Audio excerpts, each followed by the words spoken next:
claiming the deity was on their side. The inscription was first printed on a 2-cent coin in 1864, then added to other pieces of currency. In July 1955, President Dwight Eisenhower signed a law passed by Congress that required the words "In God We Trust" to appear on every dollar. 2 years later, it was adopted as the national motto, replacing E pluribus unum, Latin for out of many, one. On October 1st, 1957, the first bills bearing the inscription of God were circulated among the public. The presidential embrace of religion was a direct response to the growing Cold War. Soviet dictator Nikita Khrushchev had recently launched a brutal crackdown on Christians and Jews across the USSR. Said Eisenhower after signing the legislation, quote, "In this way, we are reaffirming the transcendence of religious faith in America's heritage and future. In this way, we shall constantly strengthen those spiritual weapons, which forever will be our country's most powerful resource in peace and war," unquote. Well, not all Americans agreed. The New York Times criticized the action as a violation of the U.S. Constitution. While many religious leaders praised the motto, others claimed Jesus would not want the word God to appear on money. And here's something else you might not know. Other countries have their own national creed on the currency. Afghanistan, there is no God but Allah. Belgium, unity makes strength. China, long live the People's Republic. South Africa, unity through diversity. Back in a moment. If you own a vehicle with less than 200,000 miles and have an auto warranty about to expire or have no warranty, listen up. Car Shield, as a low-cost month-to-month vehicle protection plan, is now available to the public. You can save out-of-pocket expenses on future auto repairs. Please call Car Shield now to find out how you can pay almost nothing for covered auto repairs. 800-881-0365 for a free quote. This protection plan is at an all-time low price. Drivers who activate this vehicle protection today will also receive free roadside assistance, free towing, and car rental options at no additional cost. So please call for your free quote.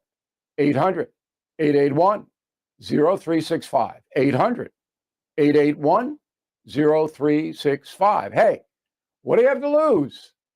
800-881-0365. Thank you for listening to the O'Reilly Update. I am Bill O'Reilly. No spin, just facts, and always looking out for you. KLGY HD3 Clayton, K270BW Bellefonte, KNBS Bowling Green. This is News Talk STL at 1019, 94.1, and always streaming at newstalkstl.com. News this hour from townhall.com. I'm Keith Peters in Washington. A government shutdown continues as both Democrats and Republicans blame each other for the impasse. Senate Minority Leader Chuck Schumer accuses Republicans of trying to bully his party. Donald Trump and Republicans have barreled us into a shutdown because they refuse to protect Americans' health care. While Senate Majority Leader John Thune says the Democrats have trapped themselves by opposing the House's clean resolution, continuing to avert a shutdown. This could have been avoided. It's totally unavoidable. And everybody's now asking the question, how does this end? Well, it ends when the Senate Democrats pick this bill up, passed by the House of Representatives, and vote for it. Another vote to end the shutdown failed today. Tomorrow marks the annual Bring Your Bible Day, sponsored nationally by Colorado Springs-based Focus on the Family. In wake of the recent murder of Charlie Kirk, spokesman Emerson Collins feels the annual event reminds people to honor the freedoms we enjoy in America. First being our freedom in Christ, that Christ came, he lived, he died, he rose again, and we can have freedom from sin and death. That's a freedom worth celebrating. The second most important freedom we can have in this life is our freedom of speech here in the United States of America. I encourage everyone everywhere to bring their Bible with them wherever they go on October 2nd this year and be a light for Christ and administer the healing balm of the gospel to our culture and our nation that so desperately needs it, especially right now. Emerson Collins adds that he hopes people will bring their Bibles with them tomorrow in schools, universities, and in workplaces as well. On Wall Street today, the Dow Jones Industrial Average up by 43 points. The Nasdaq rose 95. More on these stories at townhall.com. So my mother is thinking of switching from Verizon to Pure Talk, but she's worried the deal sounds too good to be true. Michael, she said, how can those Pure Talk people offer me the same basic service as Verizon for so much less money? I said, Ma, go ask Google how much Verizon spends on advertising and promotions. A few seconds later, my mother said, oh my goodness, $12 billion a year? That must be a typo. I'll tell you what I told my mom. It's not a typo. Verizon spends $12 billion a year on advertising and promotions, and their customers are paying for it. Well, Pure Talk doesn't spend that kind of money on commercials. Trust me, I would know. That's why they can offer you and my mother unlimited talk, text, and plenty of data on a crazy fast 5G network for just $25 a month. And if you're a business owner, you could really save a fortune. Dial pound 250, say the words Mike Rowe, and you'll get an additional 50% off your first month. That's pound 250 Mike Rowe. Pure Talk, everything you need and nothing you don't. From the Michael's Flooring Outlet Weather Center. I'm First Alert 4 Chief Meteorologist Steve Templeton. Despite the warm to hot days, it's another mild night, waking up to low 62, some outlying areas into the 50s, but it heats up quickly yet again. Another hot day with a high of 88 degrees, not too humid, partly cloudy skies, very slim chance by late day and evening for a little spot shower. It's nice to hear that in the forecast because we need the rain, but it would be very tiny. Most won't see any rain, no real significant relief there. And then Friday, mostly sunny with a high of 88 degrees. That's the latest from the First Alert 4 Weather Center. I'm Chief Meteorologist Steve Templeton. This hour of News Talk STL is brought to you by Rodney and Jen Wallner and the entire Wallner home selling team at Berkshire Hathaway. Call them today at 314-810-SOLD. 314-810-SOLD. Tony Colombo here for Gutter Pros and Exteriors, your all-in-one service team that brings years of experience and quality that's affordable right to your doorstep. Christine and I discovered Gutter Pros and Exteriors when we bought our home and inherited a gutter problem. And they've also repaired siding damage on our home because along with gutter repair, gutter installation, and leaf protection, the Gutter Pros team are also the best for repairing other exterior damage, including fascia, soffit, and all siding repair and installation. Learn about all the ways Gutter Pros and Exteriors can help your home or business right now at gutterpros.com. Now you can fly anywhere in the world and pay discount prices on your airline tickets. Book a flight today to London, Paris, Madrid, or anywhere else you want to go and pay a lot less guaranteed. Call the International Travel Department right now at Low Cost Airlines. 800-515-2397. 800-515-2397. That's 800-515-2397. If you have a phone, you have a radio. Wherever I'm at, home, car, wherever. Download the all-new News Talk STL app. If you have a phone, you have a radio. Just the convenience on the phone. Streaming live on the mobile app. Love the new app. And listen anytime. Everywhere. Anywhere. Tim Jones and Chris Arps in the afternoon. The 9 most terrifying words in the English language are, I'm from the government and I'm here to help. The more you remove voting from Election Day, the more opportunity you're offering for people to commit fraud. Are you not entertained? Are you not entertained? I think the Democrats are so short-sighted in this tactic they have now to just cheat at any cost to win elections. You're a lying dog-faced pony soldier. You said you were, but now you got to be honest. I'm going to be honest with you. What are we doing wrong here? As a former leader in the House, I think you can put your finger on it. It's called leadership. We don't have it. Tim Jones and Chris Arps.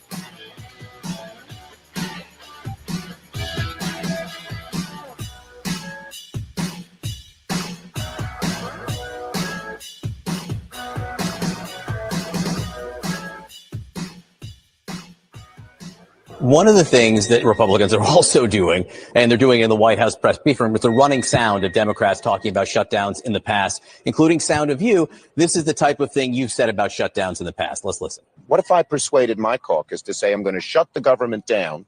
I'm going to not pay our bills unless I get my way. It's a politics of idiocy, of confrontation, of paralysis. Shutting down government over a policy difference is self-defeating. We can never hold American workers hostage again. While the CR bill is very bad, the potential for a shutdown has consequences for America that are much, much worse. Therefore, I will vote to keep the government open and not shut it down. Holy smokes, hope springs eternal. Even CNN calling out Chucky Schumer there for the Schumer shutdown. In addition, they're joined by a chorus of liberal publications, the Washington Post and the New York Times.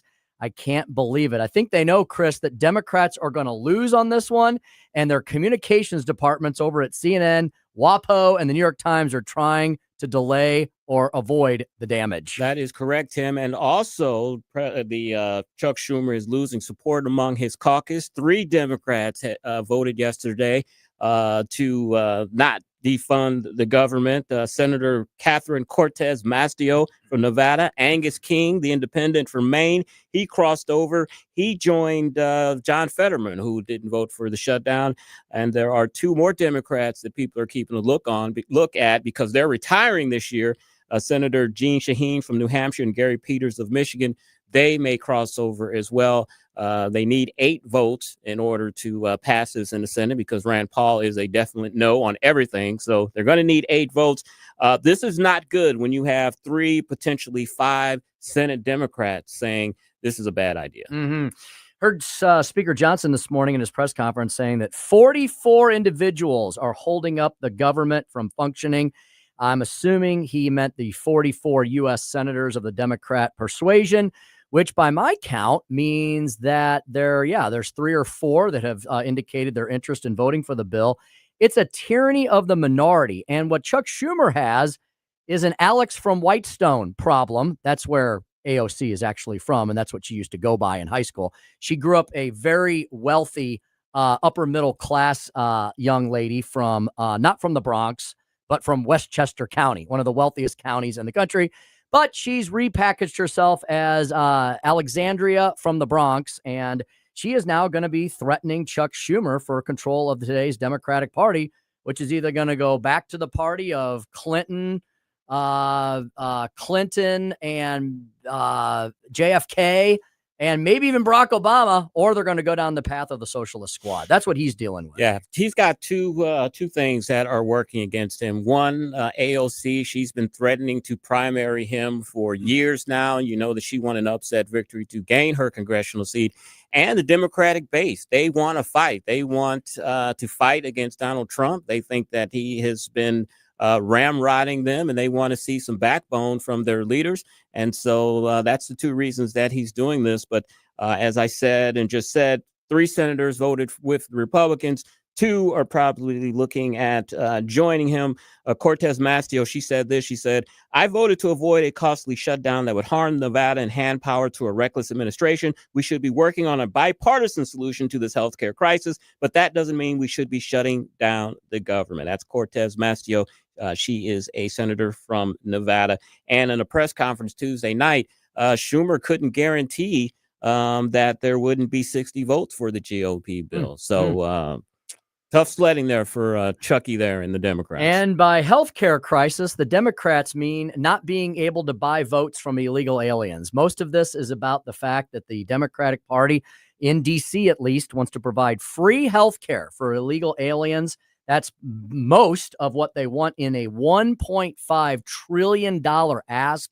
I think most Americans' memories are still pretty fresh in remembering what happened the last time we injected $1 trillion or more of printed borrowed money into our economy. The gas prices and the grocery prices and every other price in the country went skyrocketing up. So I think the more that Republicans message hard on this and the more Democrats fight on this, for the first time ever, Republicans could win this battle regarding a government shutdown. Yeah, and the president has stated often during the potential shutdown that they have a lot of discretion on who to keep, who not to keep, who to furlough. These furloughed workers, 750,000 of them, some of them will not be brought back. They'll be fired permanently. And the administration shot an arrow across the bow of Chuck Schumer today. They froze $18 billion in infrastructure funding for New York. So, Game on. they have the power. Republicans have the power. Yeah, to that point, OMB, Office of Management and Budget Director Russ Voigt said today, the government shutdown is an opportunity. Yeah, that's exactly what the Trump administration is looking at this. Look, none of us want the government to be shut down. It looks weak on the world stage. It makes us look like we can't function. Our enemies and our allies abroad, a lot of them don't want to get involved and could care less about our internal politics. But they do know that the top line message is the United States of America can't keep its government open. So we want to get this back open as soon as possible. On the other hand, Chris, CNN had this countdown clock yesterday. Mm-hmm. They literally counted down to 0 at midnight last night. And then nothing happened, right? Now, things will eventually start happening that will be harmful to Americans. But the narrative is, oh my gosh, if the federal government isn't open 24/7, 365, most Americans' lives are going to come to a unfortunate end. Well, I would bet that a supermajority of our listening audience and a lot of Americans out here in what they call flyover country on the East and West Coast, their lives didn't change one iota this morning. They went about their business as they always did, and they're not feeling any effects from this at all. Yeah, the only effects that voters, the Americans, may feel in the coming days and weeks, if it lasts that long, is there may be some slowdowns at the airport with TSA. That's happened in the past. But the things like national parks and being closed and things of that nature, look, we're heading into the fall, winter season. People aren't going to national parks like they would in the summertime. So I think that will not have as much of an impact as well. There's a governor's race in Virginia and in New Jersey that's coming up in November. They've talked to the strategists in both sides in those races, and they're saying that the voters in those two states aren't really showing a lot of concern about a government shutdown. That's not what they're worried about. So that's more bad news for the Democrats, because their whole strategy here is to scare people into thinking that the government needs to be open or they're going to lose all types of services. Mm-hmm. Yeah, speaking of those, we'll remind our listeners that although they're not of direct interest to those of us here, there's two really important races going on right now for governor in states that have off-year elections, Virginia and New Jersey. Surprisingly, the New Jersey race continues to tighten. There's been some huge missteps by the Democratic candidate there. The Republican candidate is a pretty darn good candidate by New Jersey measures. And we'll have to keep an eye on that. And maybe we'll get our friend who was on the Newsmax trip with us, Mary Walker, I think. Walters. Walters. Yeah. Mary Walters, who is a Newsmax contributor and has her own radio show. She's a New Jerseyan and Mary's a very spicy one at that. Well, maybe I have to have her on to get an update from the ground, boots on the ground look at what's going on in the Garden State. Yeah, we reported last week that a poll showed the race tied at 43-43. Unfortunately, Fox News has a poll that came out today that shows Mikey Sherrill ahead 50-42. So the race is not as tight, according to Fox News poll, as it was last week. But still, it's something very interesting to look at, especially with this Naval Academy scandal involving Mikey Sherrill.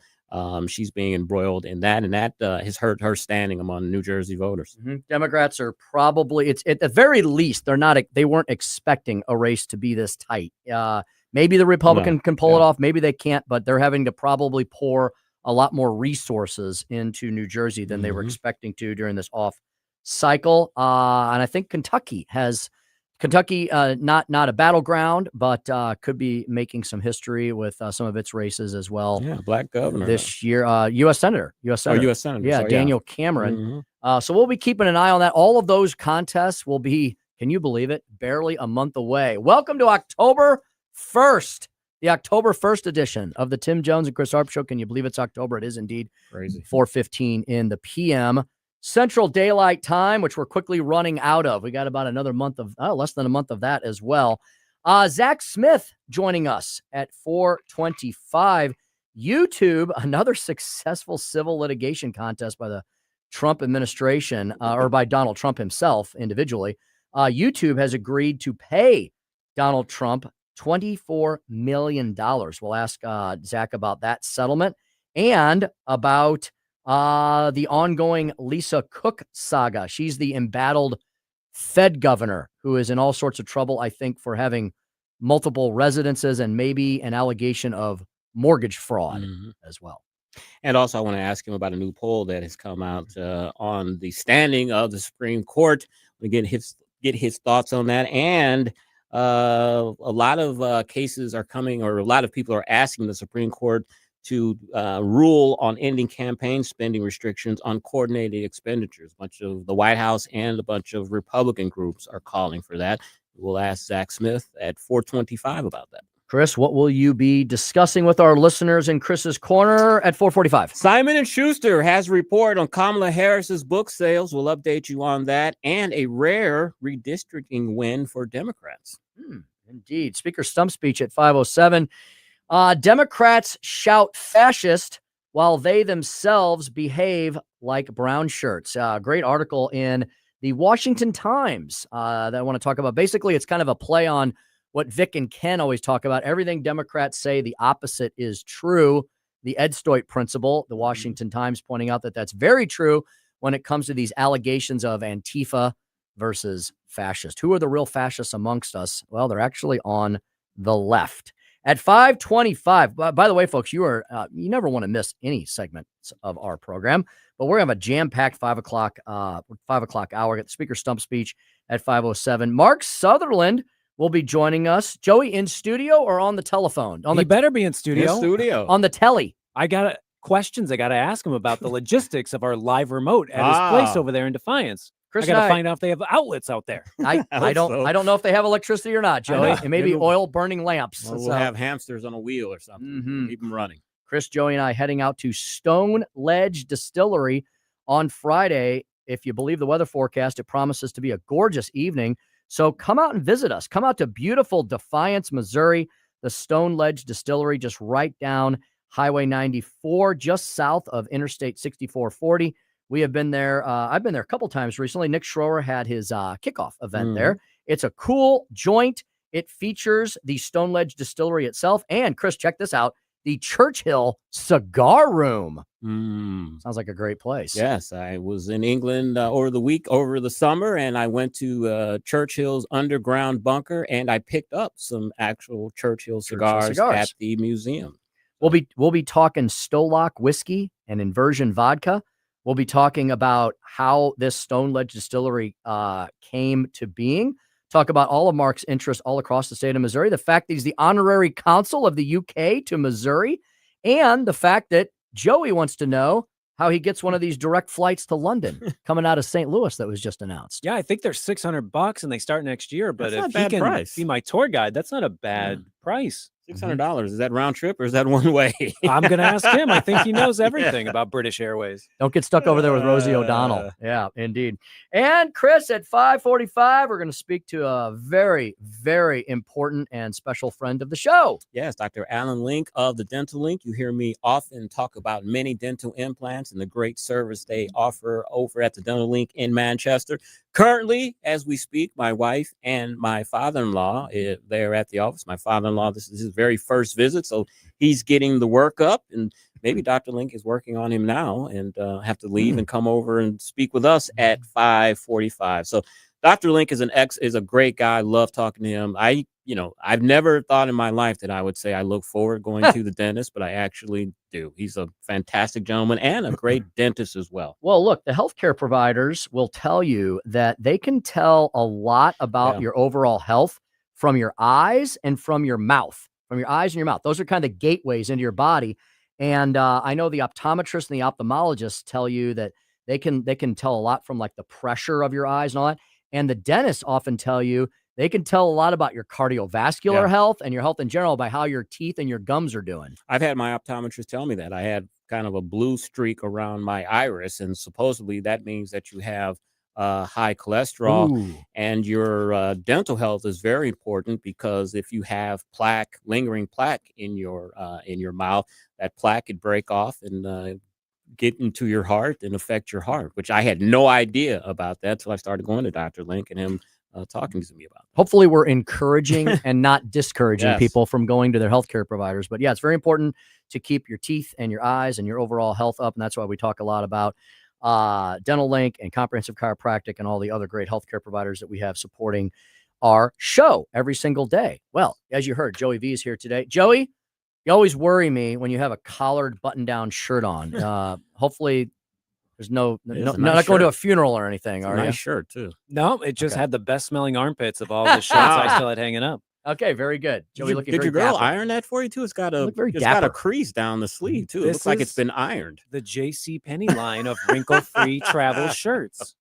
Maybe I never Ethan, ironed. Maybe Ethan can get them as a sponsor of the show. He's pretty amazing if you tell him who to go for, you know? Oh, yeah, there's a J.C. Penney next to the county Republican office over there in Gravois Bluffs. I think we can get them and Friar Tucks together. We can have a party. We could. I did not know that. Indeed. 4:22 in the PM. That was a fast first segment. We've got another awesome one coming up that features Zack Smith talking about the YouTube settlement with President Trump and what the Supreme Court has said regarding Lisa Cook and so much more. You're going to want to get all the legal news updates next on the Tim Jones and Chris Arps Show, 101.9, 94.1 News Talk STL.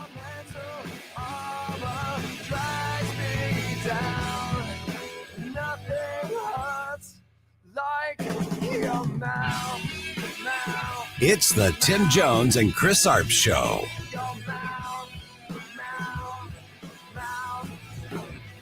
From the Michaels Flooring Outlet Weather Center.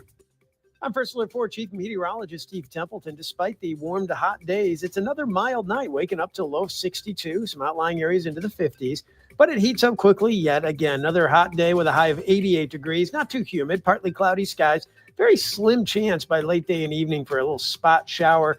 It's nice to hear that in the forecast because we need the rain, but it would be very tiny. Most won't see any rain. No real significant relief there. And then Friday, mostly sunny with a high of 88 degrees. That's the latest from the First Alert 4 Weather Center. I'm Chief Meteorologist Steve Templeton. The Right Mind Show with Todd Showalter. Hey, everybody, it's your buddy Todd Showalter. Join me and my buddy Joey V for The Right Mind Show when we put the fun in our dysfunctional world. The Right Mind Show with Todd Showalter. Saturday evenings at 5 on News Talk STL.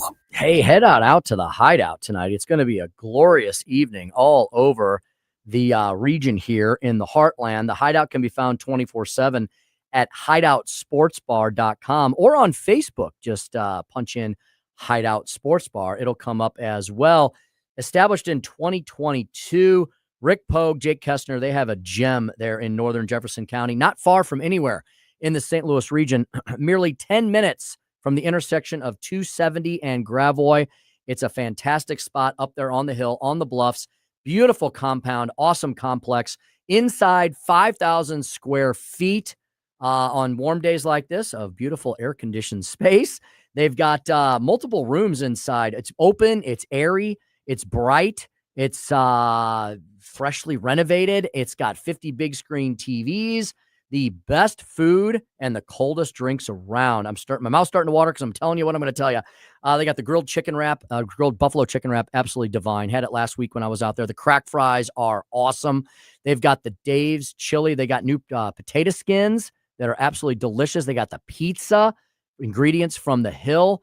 I'm telling you, the Hideout's got the best food around. The coldest drinks outside. Another 5,000 square feet of play space that features the Sunset Stage, the Sunset Patio, where you can watch the sunset literally go down right over the hillsides. Absolutely fantastic. The Cattleman's Grill, the train station bar, and so much more. There was a band out there last weekend after we did our live remote. I think it was Dazed and Confused. Huge crowd, great sound, and just a gorgeous evening under the stars. Check them out 24/7, like I said, at hideoutsportsbar.com, Hideout Sports Bar on Facebook, hideoutsportsbar.com. Head out to the Hideout, and we'll see you there.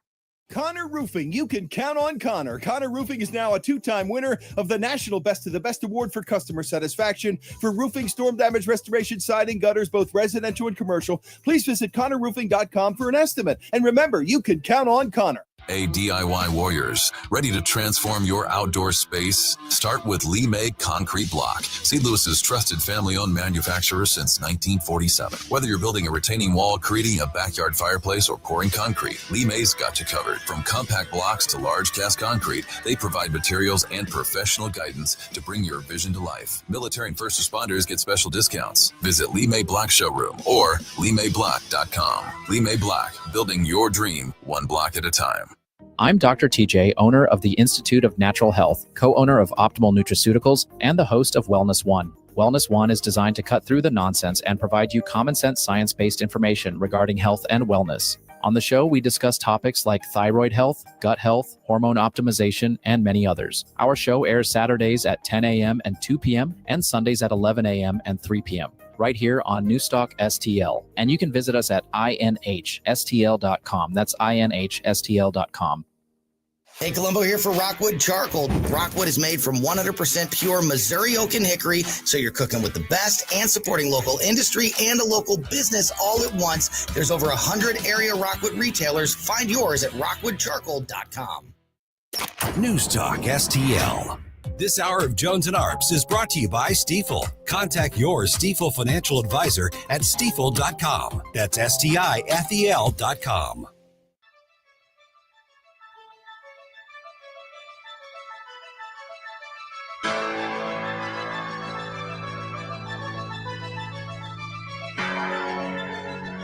It's the Tim Jones and Chris Arps Show.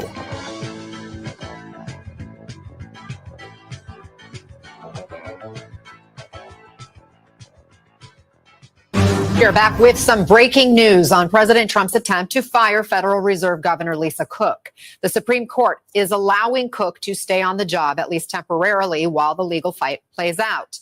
The justices have agreed to hear oral arguments on this issue in January, adding another high-stakes case to what is shaping up to be another consequential term. 427 on the Tim Jones and Chris Arps Show, and there you hear Lisa Cook has gotten sort of a reprieve. Let's see what our next guest has to think about that and more. Oh, it's all perfectly legal. You are out of order. You're out of order. You're out of order. The whole trial is out of order. Zack Smith, legal fellow with the Heritage Foundation. You know, I ask you a lot of predictions. Can you predict what the Supreme Court probably will do with this action? Zach, happy hump day. How are you, my friend? I am doing well, Chris. How are you? Oh, I can't complain. I'm speaking to you, so can't get any better than that. Well, most people view that as a punishment, Chris, but I appreciate it. I'll take it. All right, Zach. You heard we came in with that report. Lisa Cook is going to remain at the Federal Reserve. Oral arguments are set for the case in January. I guess the basic question is why wasn't something ruled now, and why are they putting it off? Yeah, it's a great question, Chris, and I don't have a satisfactory answer for you. Look, I think to me it's clear that Lisa Cook's ability to continue to serve is very much in question. Keep in mind, the way this case has been teed up is slightly different than some of the other cases, and many of the other cases where President Trump is trying to remove individuals from office. He's invoking his core Article 2 powers under the Constitution, saying that regardless of what the statute says, I have the power as president to hire and fire whom I please to help me execute my duties as president. In Lisa Cook's case, one of the main arguments that President Trump has made is that she violated the statutory provisions, that he has cause to remove her from office because of the alleged fraudulent mortgage application. And so that is a little bit different. But look, I was very disappointed by this ruling from the Supreme Court today. I am happy to see that the court is taking this case on an expedited basis and is agreeing to hear it. But we will have to wait and see what happens when the justices hear this case in January. Indeed. Zach, there was Donald Trump is the results have been mixed with the Trump administration's litigation, but Donald Trump's racking up a string of victories of settlements and otherwise on his individual cases that he's bringing. Apparently, YouTube, the latest big tech company to admit that it was doing something that we all accused it of, that originally said it had no idea what we were talking about. They've agreed to pay Trump $24 million over his suspended account. Zach, that was a really big deal at the time. And now nobody on the left wants to talk much about it, do they? Yeah, of course not. Look, I think we all remember the censorship that took place over the past several years against conservative commentators.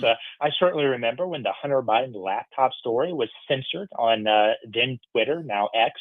The New York Post had their account suspended for simply reporting the facts surrounding it, which, by the way, turned out to be, by and large, factually accurate. It wasn't fake news, as they claimed at the time, or disinformation, or whatever they were calling it. But yeah, you're absolutely right, Tim. Look, there was a coordinated effort to censor conservative voices in social media, online, for many years.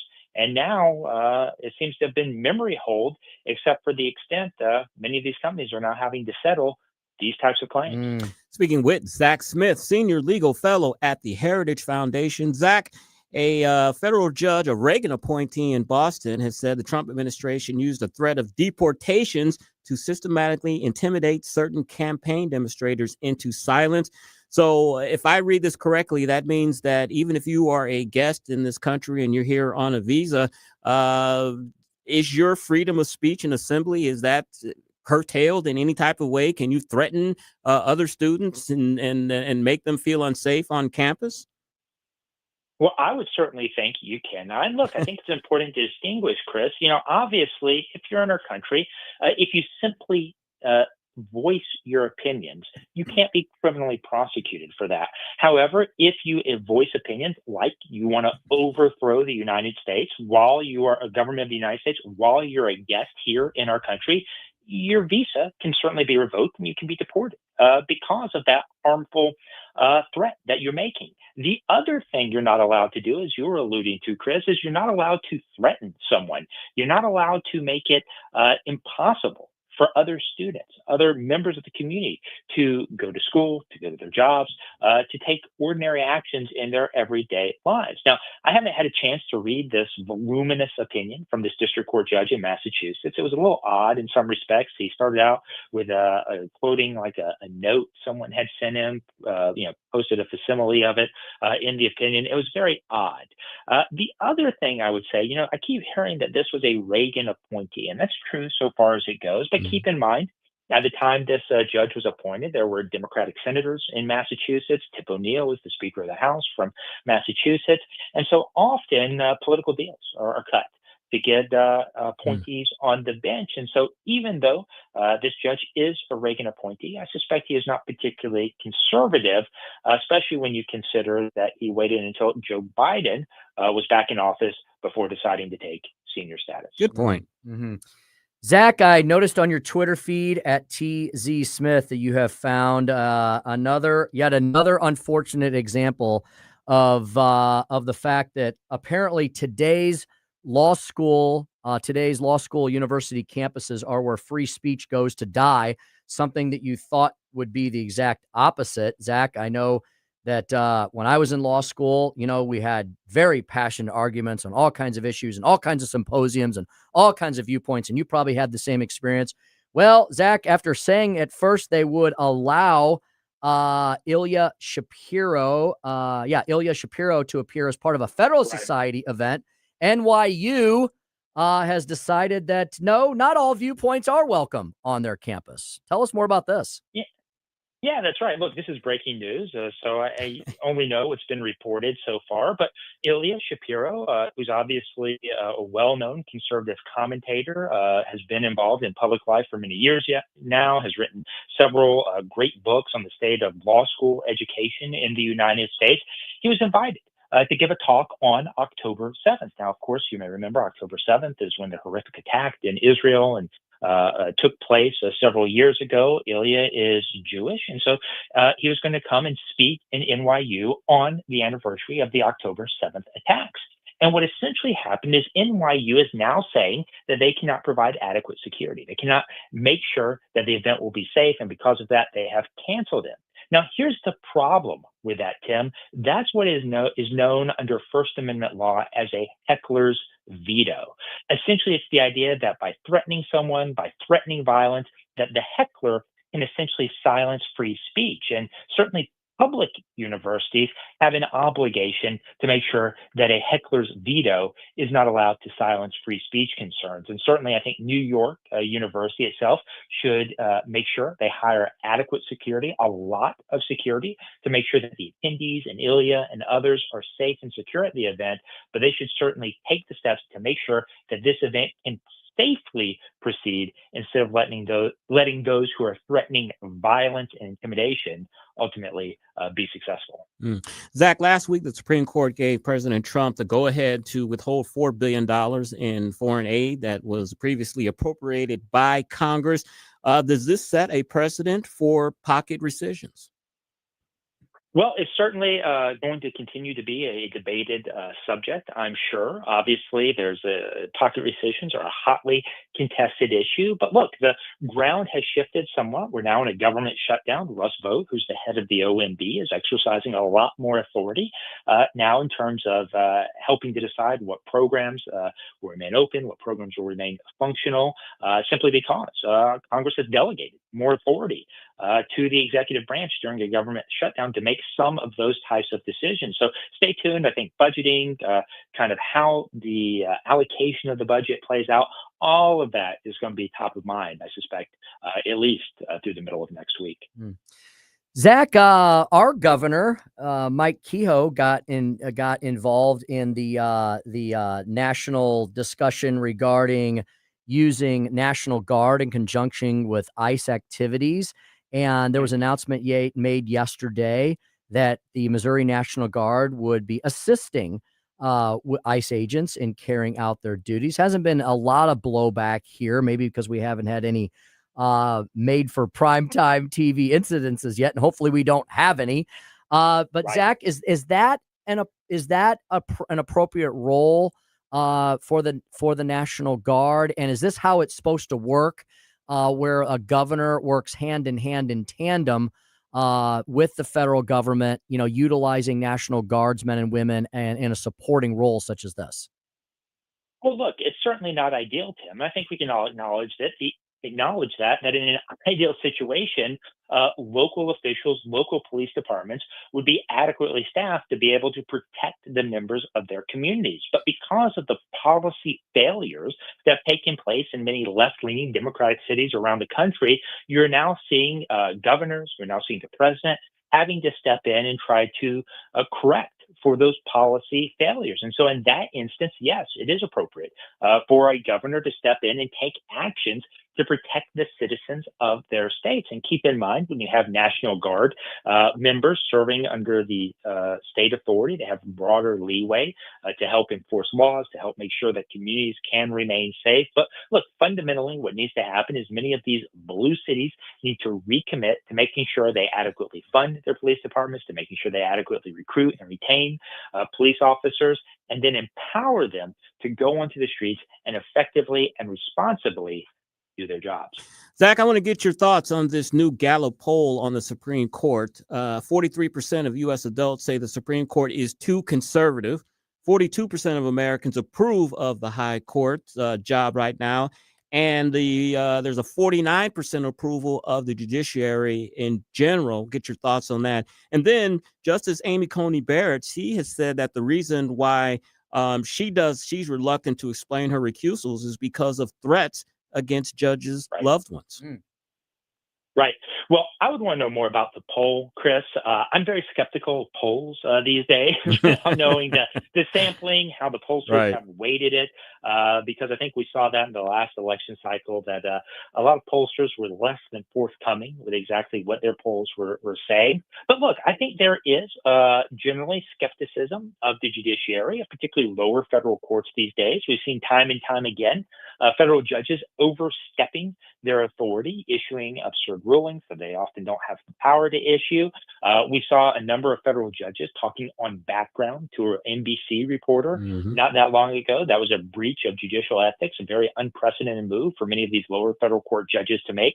And so I think there needs to be a general understanding that, unfortunately, today, too often lower federal court judges are stepping outside of their lane. They're trying to make policy decisions when they should be simply doing their job, trying to fairly and impartially adjudicate the disputes in front of them. Now, in terms of the Supreme Court, the threats that those justices are facing in particular, yes. Keep in mind, we had an armed man show up in front of Justice Brett Kavanaugh's home several years ago, threatening him. There have been numerous other threats against the other judges and justices. So I can certainly understand Justice Barrett's reluctance to put other friends and family members in any more danger. Zach, it's October now. I believe the Supreme Court starts heading back into action. Any thoughts, ideas, clues as to some of the early cases they might be taking up? And are any of them going to make headlines when the oral arguments are held? Well, I will put in a shameless plug, Tim. Please do. Tune in tomorrow at heritage.org at noon Eastern. I'm going to host a Supreme Court preview where we're going to talk about all of this for an entire hour. Nice. I'm going to moderate a panel discussion with Professor Chad Squitieri at Catholic University and James Burnham, who's the former general counsel of Doge. They're going to come over and talk about this. We're going to talk about the emergency docket, the number of cases we're seeing there. We're going to talk tariffs. We're going to talk the potential overruling of a case called Humphrey's Executor, which said in the 1930s that the president can't fire certain so-called independent agency commissioners. We're going to talk about that. There's a couple of criminal law, Fourth Amendment cases on the docket. And then one of the ones that could have a very big impact electorally going forward is one called Louisiana versus Calais, where the court's going to be asked to decide essentially is Section 2 of the Voting Rights Act unconstitutional? Does it violate the Equal Protection Clause? Then, of course, there's important First Amendment, religious liberty cases, Childs versus Salazar. Can the state mandate that Christian counselors affirm, can they require them to affirm a transgender individual's chosen sex over their biological sex, even when that violates the Christian counselor's own faith, their own religious beliefs? I think the answer is no, but several states have taken the other position. There's campaign finance cases and a whole lot more we're going to talk about. So again, tune in tomorrow at noon Eastern on heritage.org for our annual Supreme Court. Zach, speaking of that campaign finance case, and I was going to ask you about next, the Republican Party, 20 states, and the Chamber of Commerce are urging an end to campaign spending restrictions on coordinated expenditures by the Republican Party and its House and Senate candidates. Can you tell us a little bit about what that's about? Yeah, so this is a continuation of really the Citizens United case. Obviously in the early 2000s, there was a McCain-Feingold campaign finance reform bill that was put forward. Citizens United said certain aspects of that bill violated free speech. They left other provisions in place and said that, corporations, individuals can spend unlimited amounts of money on their own to promote their own political views and positions, but it left in place pretty onerous coordination restrictions between political parties, candidates, and other entities and individuals. And so what's at issue in this case, the court is being asked to decide is whether some of those coordination restrictions themselves violate the First Amendment. And this will have big implications for the presidential election and even the midterms potentially coming up in 2026, and obviously the presidential election in 2028. Zach, the time always just goes too quickly, but of course, you're the senior legal fellow at the Heritage Foundation. We love talking to you and picking your brain on these legal issues. You can be reached on X at TZSmith and at heritage.org. Thank you, my friend, and we'll speak with you again next Wednesday. Great talking with you. Take care. Thank you, sir. All right, Chris's Corner. We're going to talk about Kamala Harris's new book, 107 Days, how it's doing, and a very rare redistricting win for Democrats. We'll have all of that on the Tim Jones and Chris Arps show on 101.9, 94.1 News Talk STL. To make me better, I don't need you, doctor. I don't need you, doctor. I don't need you. It's the Tim Jones and Chris Arps show. From the Michaels Flooring Outlet Weather Center. I'm First Alert 4 Chief Meteorologist Steve Templeton. Despite the warm to hot days, it's another mild night, waking up to low 62, some outlying areas into the 50s. But it heats up quickly yet again. Another hot day with a high of 88 degrees. Not too humid, partly cloudy skies. Very slim chance by late day and evening for a little spot shower. It's nice to hear that in the forecast because we need the rain, but it would be very tiny. Most won't see any rain. No real significant relief there. And then Friday, mostly sunny with a high of 88 degrees. That's the latest from the First Alert 4 Weather Center. I'm Chief Meteorologist Steve Templeton. News, analysis, opinion. National Guard troops posted around the district. We are removing many criminals from the streets. I think the president made the right call on it. That's too much. We don't need troops in the city. 101.9 and 94.1 News Talk STL. Head on over to Comprehensive Chiropractic and Sports Performance. Your body will thank you for it. Truly will indeed. I am living proof of that. I've been a patient of Doctors Fader and Gorman and Benton for nearly 2 decades. Dr. Pat Fader, he's got a gem there in West St. Louis County. Comprehensive Chiropractic, the premier chiropractic and sports performance facility in the region. You can find them 24/7 at cchiropractic.com. Please check them out. cchiropractic.com. You will be happier. You'll be a happier camper for it. Yes, they have all of the professional chiropractic services there that I have benefited from, as well as my family members and so many of my friends over the years, keeping me upright, keeping me lickety-split, keeping me all in one shape, all heading in the right direction. They also have ways to get you into better shape. They have the Studio Health and Wellness Center upstairs. Beautiful space, by the way. Pilates and yoga studios, big giant skylights. It's really a really tranquil, peaceful, wonderful place with small classes for personal attention. They have licensed massage therapists up there. They got a whole area up there for that as well. And they have the personal training system at Comprehensive Chiropractic at cchiropractic.com. Personal training is not for the rich and the famous only. It's for you. It will make you a better you. They have very affordable plans. And it's kind of to do that holistic makeover. Trust me, I have had so many aches and pains that I have not had to have surgical intervention for. I'm not a healthcare professional, but I want you to go see them. You may benefit so much from Comprehensive Chiropractic as well. I definitely have, and I want you to have the experience I have had. Check them out 24/7 at cchiropractic.com. That's Comprehensive Chiropractic at cchiropractic.com for all your comprehensive healthcare needs. Looking for a hardware store that treats you like family?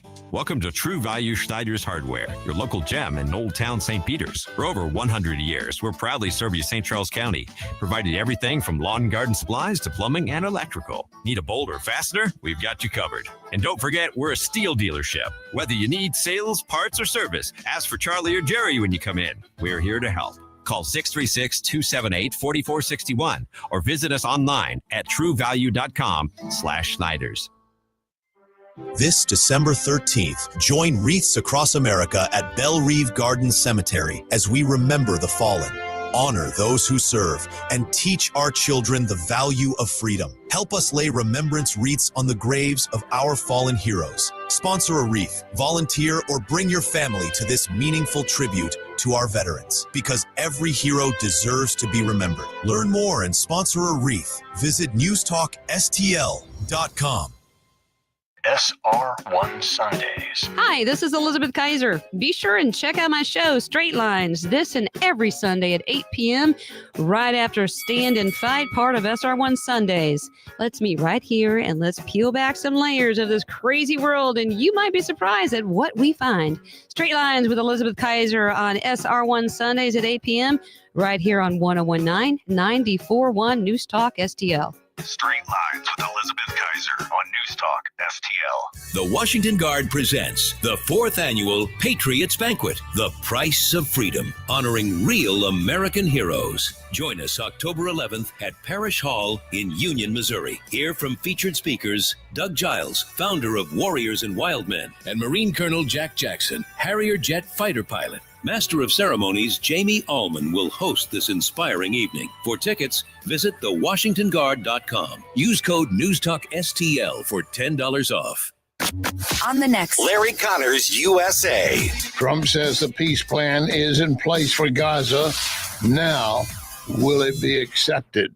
Larry Connors USA. Now, weeknights 6 until 8 on News Talk STL. This hour of Jones and Arps is brought to you by Stifel. Contact your Stifel financial advisor at stifel.com. That's STIFEL.com.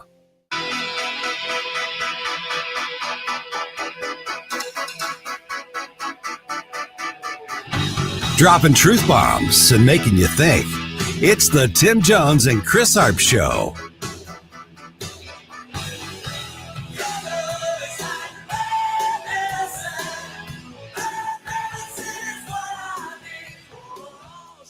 We're at Detroit Metro Airport this morning, and there certainly is a lot of uncertainty concerning this government shutdown. We know that air traffic controllers, they will continue working without pay. The last shutdown was back in 2019. It lasted only 35 days and cost the economy some $3 billion. Now, a coalition of airlines, pilots, controllers, and even manufacturers, they recently sent a letter to Congress warning them about the repercussions of a shutdown. That is because it could force the FAA to suspend hiring and training and could lead to backups. 451 on the Tim Jones and Chris Arps Show. And one question that I meant to ask Zack a few minutes ago, Tim, was in a government shutdown, do Supreme Court justices get paid? Are they essential? Yeah, really. I wonder. I don't know the answer to that question. That's a great question indeed. And we also have had an update on the Des Moines, Iowa superintendent who we discovered is an illegal immigrant. He also kind of fudged on his resume a little bit too, Tim. He said that he's shocker. He said that he had a doctoral degree from Morgan State University. Come to find out he didn't. Do you know he's also another infamous Maryland man? He was, what is wrong with Maryland? He was registered. He's been registered to vote in Maryland since 2012. Is he voting in Maryland elections? I don't know. I'd have to look, but my Maryland Freedom Caucus people found that out and they've been blasting the heck out of him.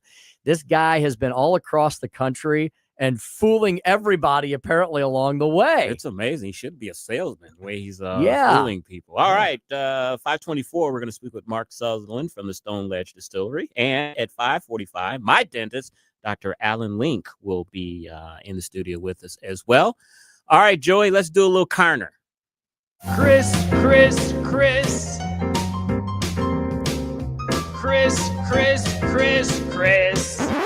And if you don't know, now you know.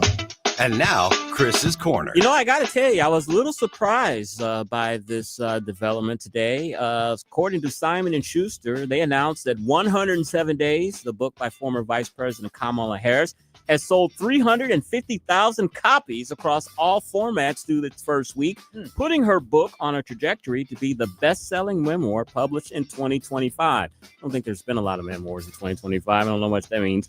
Jonathan Karp, the CEO of Simon & Schuster, said the only memoirs that have had a better first week of sales since 2023 were Britney Spears, Taylor Swift, and Prince Harry. So that's very interesting. Here's a little trivia note. Did you know that Carly Simon, the rock star, that her father started the Simon & Schuster book company? I didn't know that. I read that a few weeks ago. But yeah, he was one of the founders of that. And I also talked about a rare redistricting win for the Democrats. The Utah legislature is set to approve a congressional map that could create as many as 2 pickup opportunities for Democrats. Of course, that's a rare win in these redistricting wars. Utah's congressional map currently has 4 solid GOP districts, but the Beehive State is required by a court to implement a new map that follows certain anti-gerrymandering criteria that citizens enshrine into law via ballot initiative. So the Democrats may pick up a couple of seats in Utah. Pope Leo has kind of stayed out of the political fray, but he ended that today. Senator Dick Durbin, Little Dick Durbin, as we call him, who is retiring, he was set to receive an award, a Lifetime Achievement Award from the Catholic Church. But the bishops, local bishops, have had a conniption fit over that. So Durbin has pulled out of the getting out of that award. But Pope Leo, he weighed in on that. Of course, he is from Illinois, from the Chicago area. He said, quote, "People need to consider the overall work a senator has done across many issues related to the teachings of the church." The Pope went on to say, "Someone who says I'm against abortion but is in favor of the death penalty is not really pro-life. Someone who says I'm against abortion, but I'm in agreement with the inhuman treatment of immigrants who are in the United States I don't know if that's pro-life. So Pope Pope Leo wading into politics in his home country there. Trump has initiated some more tariffs this morning, which means a 100% tariff on branded or patented pharmaceutical products. There's a 25% tariff on heavy big trucks and a 50% tariff on kitchen cabinets, plus a 30% tariff on upholstered furniture. Those went into effect today. The 100% tariffs are only on pharmaceutical products that are not made in the U.S. That, of course, took effect today. You know, we had a lot of redistricting news. We did it here in Missouri.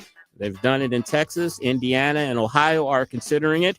Trump wants to have redistricting done in New Hampshire, but the governor, Kelly Ayotte, is not sounding too favorable on it. President has threatened to primary New Hampshire Governor Kelly Ayotte if she doesn't follow through on a redistricting effort in the Granite State. And as I said, in Indiana, the team is exploring repercussions for Republicans who don't support the remapping effort there in Ohio. So President Trump playing for keeps there. He wants to add these extra seats because, as we know, historically, the party in power loses congressional seats.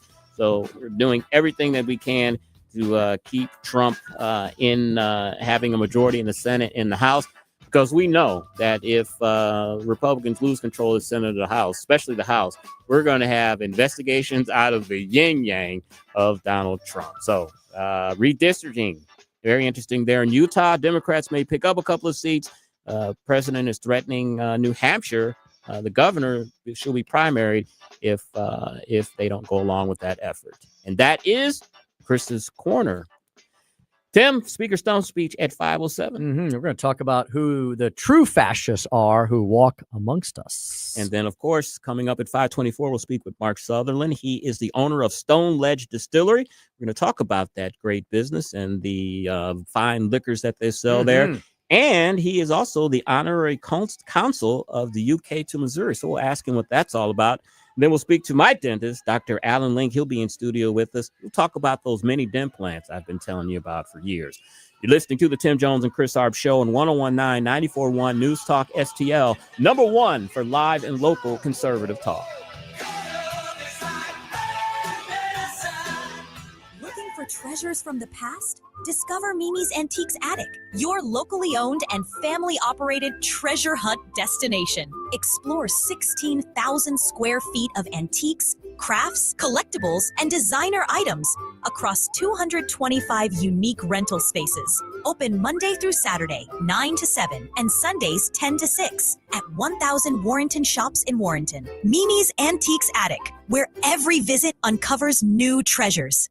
Jamie Allman here with the Allman Report. Pleased to be with Jordan Rosenblum. Google the bagel loan. That's what it's all about. Jordan, tell me about purchasing a home, brother. Purchasing a home right now, it's a tough market. You're going to see a lot of competition. On the bagel loan that we have, you're going to have no closing costs, no title fees, no appraisal fees, no lender fees. Saves an average client almost $4,000 on a transaction. Customer service, unbelievable. Text, call anytime. As I know, as a real estate agent, Google the bagel loan. Google the bagel loan, folks. NMLS number 226715. JC's Wayback Machine. Monday is the 5th anniversary of the passing of the great Eddie Van Halen. What was it like to live with him? Actress Valerie Bertinelli is going to answer that question. He's a sweetheart, but I just can't live with him. And he would say the same thing about me. Plus, great tunes from the 90s, 80s, and 70s. And don't forget about JC's Sunday showgram from 7 to 9, followed by the podcast, and brought to you by the Weber Automotive Group. It's JC's Wayback Machine every Saturday night, 6 to 9, on News Talk STL.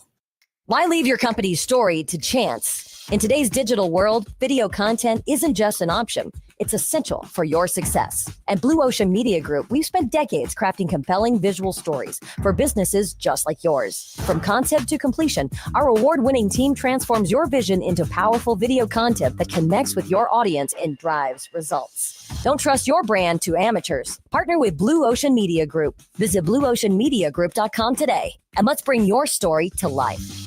KLGY HD3 Clayton, K270BW Bellefonte, KNBS Bowling Green. This is News Talk STL at 101.9, 94.1, and always streaming at newstalkstl.com. News this hour from Town Hall. I'm Keith Peters in Washington. A government shutdown has ensued with no agreement in sight. Vice President J.D. Vance says the administration will have to take extraordinary steps if the shutdown does not end soon. Let's be honest. If this thing drags on for another few days or, God forbid, another few weeks, we are going to have to lay people off. We're going to have to save money in some places so the essential services don't get turned off in other places. The White House and Congress failed to strike an agreement to keep programs and services open. At issue are tax credits that have made health insurance through the Affordable Care Act more affordable for millions of people since the COVID-19 pandemic. New developments in President Trump's legal battle to fire a Biden-appointed Fed governor. Federal Reserve Board member Lisa Cook will stay on the job for now. In a brief order, the Supreme Court declined to act on President Trump's emergency appeal, seeking to immediately remove her from her job at the central bank. The High Court will hear arguments in her case in January. The president's attorneys have accused Cook of mortgage fraud and argue that even if the alleged conduct occurred before her time as governor, it calls her trustworthiness into question. Cook denies any wrongdoing and has said she will not be bullied. Jennifer King, Washington. Israel's defense minister has ordered all remaining Palestinians to leave Gaza City, saying it's their last opportunity. Israel's defense ministry said Wednesday that anyone who stays will be considered a militant supporter and face the full force of Israel's latest offensive. At least 21 Palestinians were killed across the territory, according to local hospitals, as Hamas weighed a new proposal from President Trump aimed at ending the war and returning the remaining hostages kidnapped on October 7th. On Wall Street, the Dow up by 43 points, the Nasdaq rose 95, the S&P advanced 22. More at townhall.com. The anniversary of Israel's October 7th, 2023 terrorist attack is now upon us, and on this date, the world will come together to honor the 1,200 souls murdered and remember those still held in captivity. It's a day to stand with family members whose grief is unconsolable. What happened 2 years ago also unleashed attacks on Jewish people everywhere. These anti-Semitic threats and deadly acts of violence are immense and they're constant. That's why the International Fellowship of Christians and Jews created Flags of Fellowship. Now, a growing movement, Flags of Fellowship, is a bold way to stand up for what you believe, a way to tangibly support the people of Israel and Jews everywhere simply by planting an Israeli flag. You can join this historic movement by giving just $25 to help plant flags to support the fellowship's work of saving and rebuilding lives in Israel and wherever God's people are in need. To learn more, visit ifcj.org. That's ifcj.org. From the Michaels Flooring Outlet Weather Center. I'm First Alert 4 Chief Meteorologist Steve Templeton. Despite the warm to hot days, it's another mild night, waking up to low of 62, some outlying areas into the 50s, but it heats up quickly yet again. Another hot day with a high of 88 degrees, not too humid, partly cloudy skies, very slim chance by late day and evening for a little spot shower. It's nice to hear that in the forecast because we need the rain, but it would be very tiny. Most won't see any rain, no real significant relief there. And then Friday, mostly sunny with a high of 88 degrees. That's the latest from the First Alert 4 Weather Center. I'm Chief Meteorologist Steve Templeton. This hour of News Talk STL is brought to you by Stifel, serving investors for over 130 years. Contact your Stifel financial advisor at stifel.com. That's STIFEL.com. Is your portfolio prepared for the biggest risks facing investors today? Hi, it's Tim Jones. High inflation and a rapidly changing economy may impact your investments. If you haven't made appropriate changes, your portfolio may not be positioned to address some of the biggest risks in today's economy. That means it's time to request your free portfolio review from the ClearPath Wealth Management Group at Stifel. You can hear their latest views on the markets and investing during On the Money, hosted by Stifel financial advisors Bob Stockdale and Eric Robert, every Saturday morning at 9 a.m. on News Talk STL 101.9. They can help you get organized, guide you through critical retirement decisions, and create a portfolio designed around your needs. To schedule your free portfolio review, go to clearpathinvesting.com. That's clearpathinvesting.com, or call 636-695-2650. That's clearpathinvesting.com, 636-695-2650. Stifel Nicholas & Company Incorporated, member SIPC and NYSE. News, analysis, opinion. Don't always agree, but in love listening to your radio station. This is tyrannical stuff they're doing. Elections have consequences. This is 101.9 and 94.1 News Talk STL. Tim Jones and Chris Arps in the afternoon. The 9 most terrifying words in the English language are, I'm from the government and I'm here to help. The more you remove voting from Election Day, the more opportunity you're offering for people to commit fraud. Are you not entertained? Are you not entertained? I think the Democrats are so short-sighted in this tactic they have now to just cheat at any cost to win elections. You're a lying dog-faced pony soldier. You said you were, but now you got to be honest. I'm going to be honest with you. What are we doing wrong here? As a former leader in the House, I think you can put your finger on it. It's called leadership. We don't have it. Tim Jones and Chris Arps.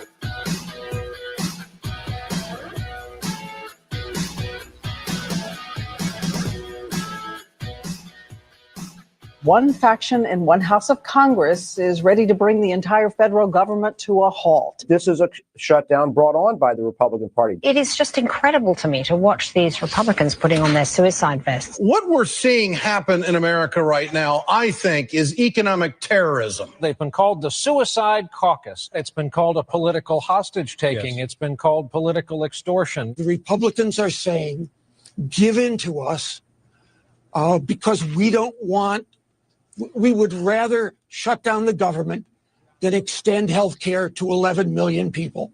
Laura Ingraham and Ann Coulter started challenging the president's manhood, and the House Republicans started stamping their feet, and the president decided, no, I'm going to scream and yell and shut down the government. No one knows what the president Now, is that was a montage of media hits of past government shutdowns, but this time around, it's very interesting to hear the national corporate media start to put the blame where it's due.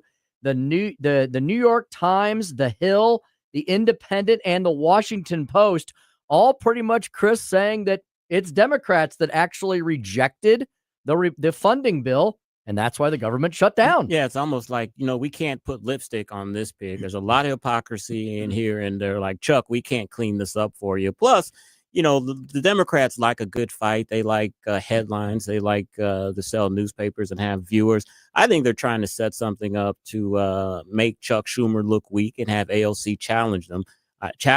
I think that would be good for their business, and they like seeing stuff like that. So I think that's a big part of why they're turning on him. Old guard out, new guard in. And look, the problem that the Democrats are having with this shutdown is it's hard to argue around it because it's very simple it's very simple in its simplicity. The Republicans passed a clean CR, something that the Democrats have advocated for. We played that 13 montage times earlier. they've done it. 13 times, and they've always said do a clean CR. That's what this is. It's a clean CR, and it's Democrats wanting to put this wish list of leftist progressive spending plans into a CR. And I think most Americans are sitting here going, okay, whether or not, so there's probably a group of Americans going, I don't want Democrats spending any more money. And there's probably another group of Americans going, well, I may or may not like some of this spending, but we don't have the money. People know we don't have the money. We are so in debt and so behind with our deficit that $1.5 trillion of new spending, most people can figure out that that's not a great way to run a railroad. And the Democrats are trying to say that the difference this time around is because of these Obamacare subsidies and healthcare credits. The government is scheduled to send out notices about new premiums in the next week or two. And so that's why they're saying that we need to do a health deal now. Americans' health care is going to go up if we don't do anything. But they don't continue that by saying that these premiums don't go into effect, if they do go up, until the end of the year. So you still have a couple of more months to negotiate this. It's not that these premiums are going to go up next week. Of course, they won't tell you that. One thing that's very funny too, Tim, is of course the Democrats always play the race card, and they are playing that. I don't know if you saw, the president put out a couple of AI videos yesterday of the driveway press conference between Schumer and Hakeem. Trump did an AI thing where Hakeem Jeffries has a sombrero on his hat, and they're playing Mexican music and put a mustache on him. And Hakeem got kind of pissed off about that and said, if you're going to be racist and say stuff, say that to my face next time in the Oval Office. And then the president came back today and did a similar video, but this time it's him. It's like 3 or 4 President Trumps, and he's playing like a big Mexican guitar. He's blowing like a horn, and it's playing Mexican music in the background. And Hakeem again has the sombrero and the big mustache. Yeah, truth hurts. Trolling. I guess. Yeah, truth hurts, and he's the master troll. And this is the truth. Democrat, and there is actually a really great extent. If you want to know exactly what Democrats are advocating for, one of Speaker Johnson's senior staffers, I think her name is Athena with an I. She did an extensive Twitter takedown of what the Democrats are proposing. She quotes chapter and verse of what they're trying to do. What they're trying to do is take provisions out of current law to allow illegal aliens to access U.S. healthcare. That's exactly what they're trying to do. And as far as Obamacare goes, yeah, Chris, they're worried about those premium notices coming out because it'll prove the point. And Republicans should, what do they always say? Republicans pounce. Republicans should pounce on this. Obamacare has been an abject failure. Yeah. It has not lowered healthcare costs. And as I said, unfortunately, these Obamacare subsidies, they're not going to die. They are going to be continued, but Republicans want to reform these Obamacare subsidies, because what I read and heard, Tim, that there's no limits on them. You could make $500,000 a year, $1 million a year, and you can be eligible for Obamacare subsidies. They don't want work requirements. Exactly. They don't want income thresholds. They don't want anything. DC Democrats want government to be in every aspect of your life. They want government to run every aspect of your life. And I think most of us out here in the hinterlands, known as most of America, we want less government in our life. We want the government to do what Pete Hegseth talked about yesterday, and that's have a great military, secure borders, and the ability to pursue the American dream. I think that's what most of us want. And Ronald Reagan has a very famous line where he says the closest thing to eternal life on this earth is a government program. And these Obamacare subsidies are just that. These subsidies were extra subsidies, that's what they call them, for the pandemic, so that people could have health insurance during the pandemic so they could get treated. But they were never expected to continue. Once the pandemic was over, these subsidies were supposed to be eliminated. They did not. The Democrats see this as a winning political issue for them. And so that's why they are continuing to push for these subsidies that aren't really needed anymore. Can you believe that here on October 1st, 2025, we are still talking about COVID era government assistance? Yeah. Amazing. The pandemic started.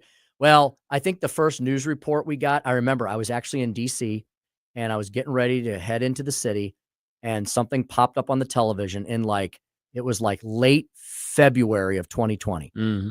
But the pandemic probably actually was here. The virus was probably here in the fall of 2019.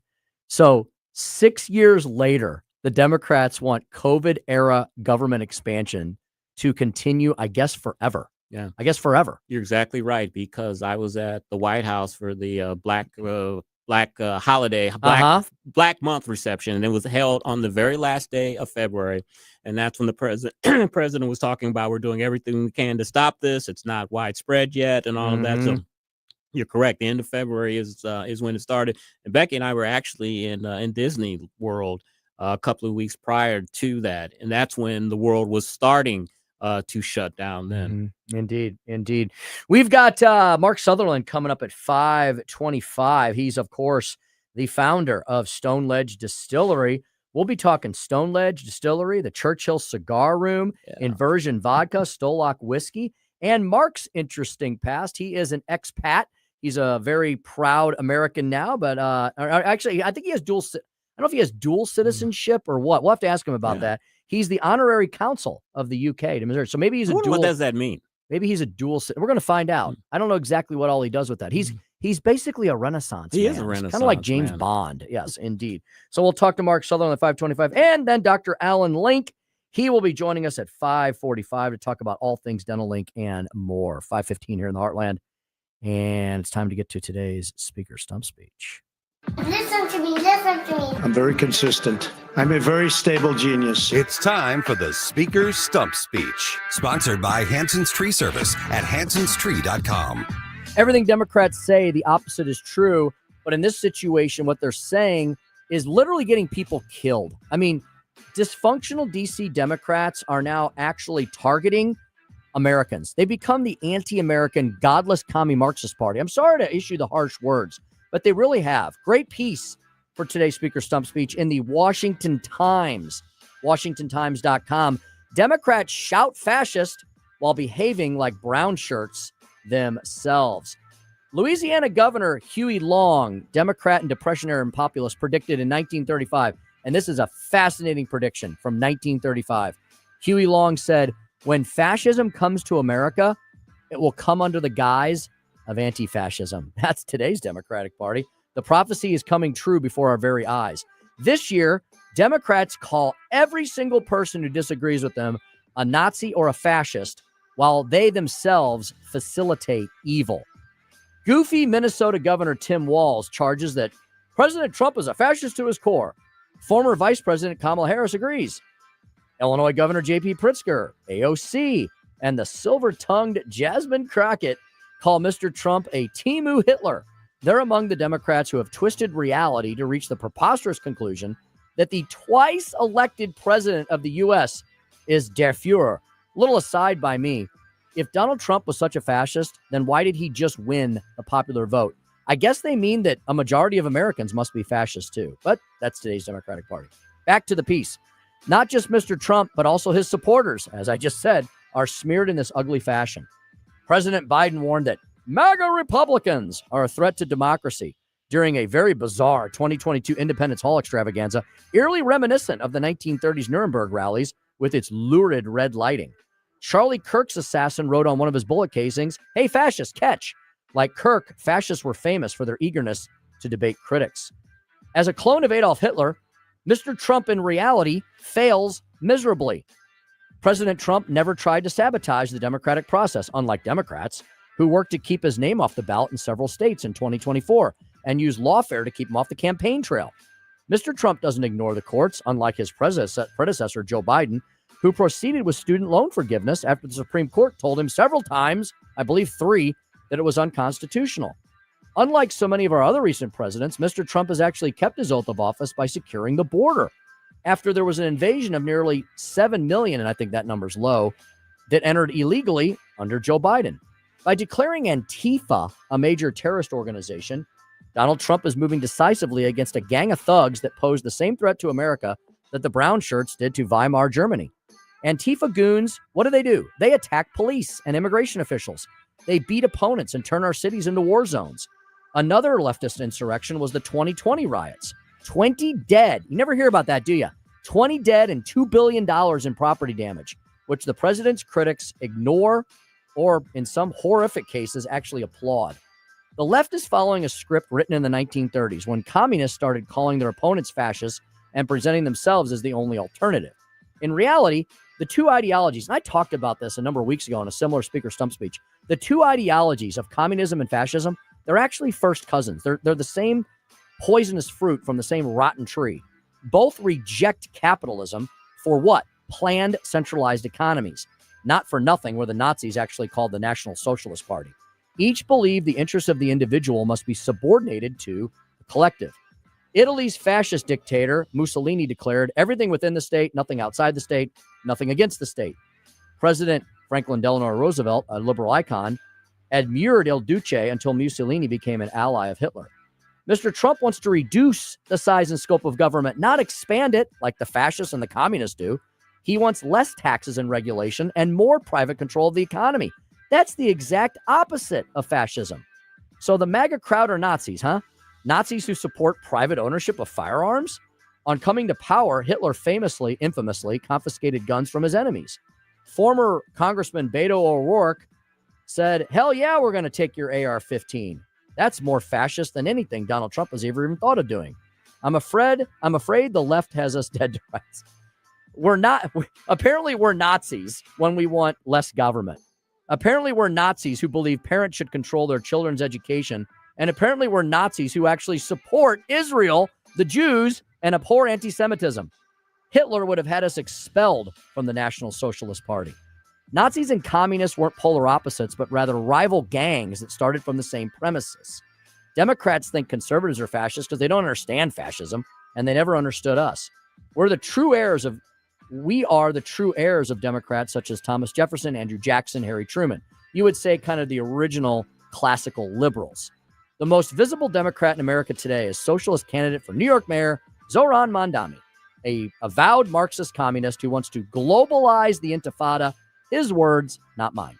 Democrats have become the party of statism, group rights, and lawlessness, while conservatives remain true to the principles of the founding fathers. At a memorial for Charlie Kirk, Erica Kirk said she forgave her husband's killer. Well, apparently fascists are all about forgiveness.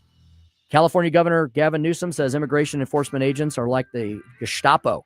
Last week, a gunman shot up a U.S. ICE field office in Dallas, killing one detainee and wounding 2 others. Assaults on ICE agents, get this, are up more than 1,000% from over the same period last year. If they had any decency, which they don't, Democrats would stop the insane name-calling. Loose accusations of fascism are now actually getting real people truly killed.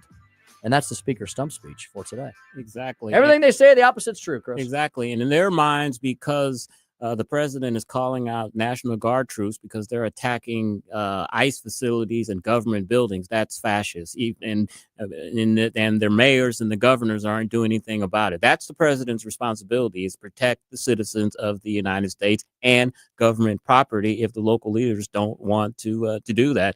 That's not fascism to me. That's the president upholding his duty. It's a fun little word for them to use. Yeah. Unfortunately, they don't even know what it means. You're right. Unfortunately, most Democrats have never cracked a history book, so they do not know everything I just said. That was a short little 3-minute article that would explain everything you should know about the roots of fascism, communism, and Marxism.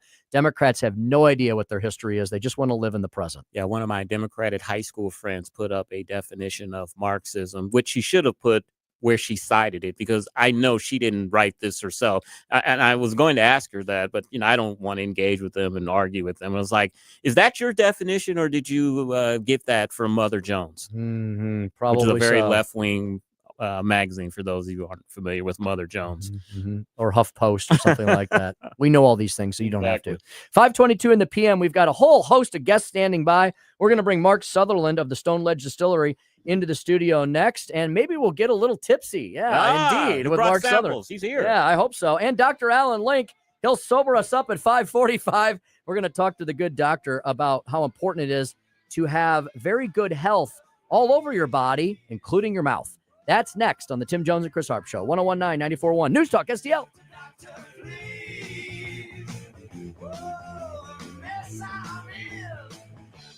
It's the Tim Jones and Chris Arps Show.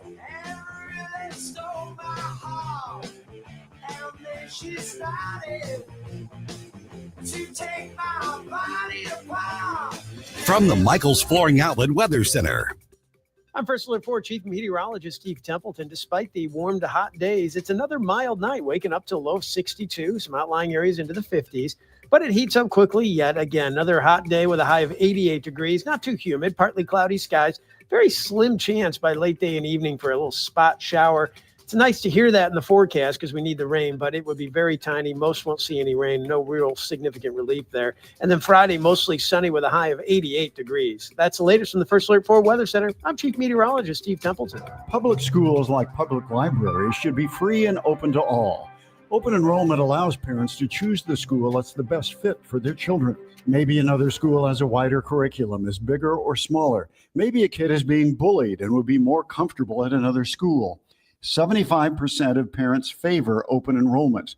Open enrollment programs now exist in 43 states, and Missouri should join them. Our next door neighbor, Kansas, has one of the strongest open enrollment policies in the nation. Kansas parents are trusted with choices and options, while Missouri parents must move out of their home to change public schools. And it's a trend.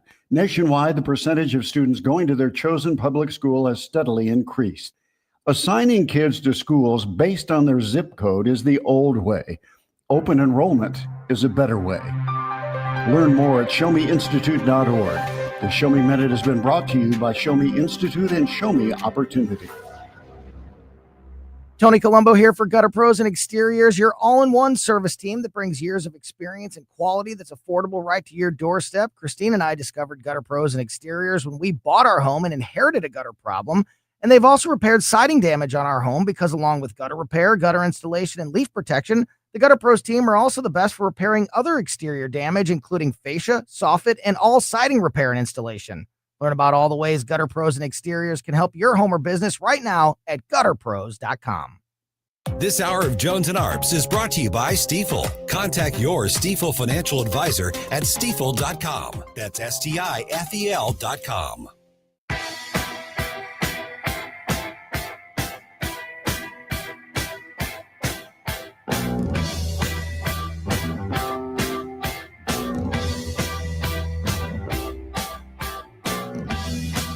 You're listening to Tim Jones and Chris Arps. London calling to the faraway towns. Now war is declared and battle come down. London calling to the underworld. Come out of the cupboard. There's a new option for St. Louis travelers. St. Louis Lambert Airport is getting a new international flight direct to London. This is the first nonstop flight to London in more than 20 years. And city leaders say the flight is expected to bring in $50 to $100 million in revenue for St. Louis. The plane will be a Boeing 787-8 fleet and offer flyers a choice of 3 cabins to choose from, with fares starting at $599. Hey, not bad there. That's a good price. Yeah, Mark Sutherland of Stone Ledge Distillery. When are we going on a field trip? Hop across the pond together. I think we need to hop across. I've done a few trips like that. I bet you have. I've traveled with the governor before, the previous governor. We're going to hopefully take the current governor over to Missouri or over to the United Kingdom shortly. But it was a fantastic announcement this morning. I was privileged to be there. And as they unveiled that starting April 19th, there will be 4 flights every week between St. Louis and London Heathrow.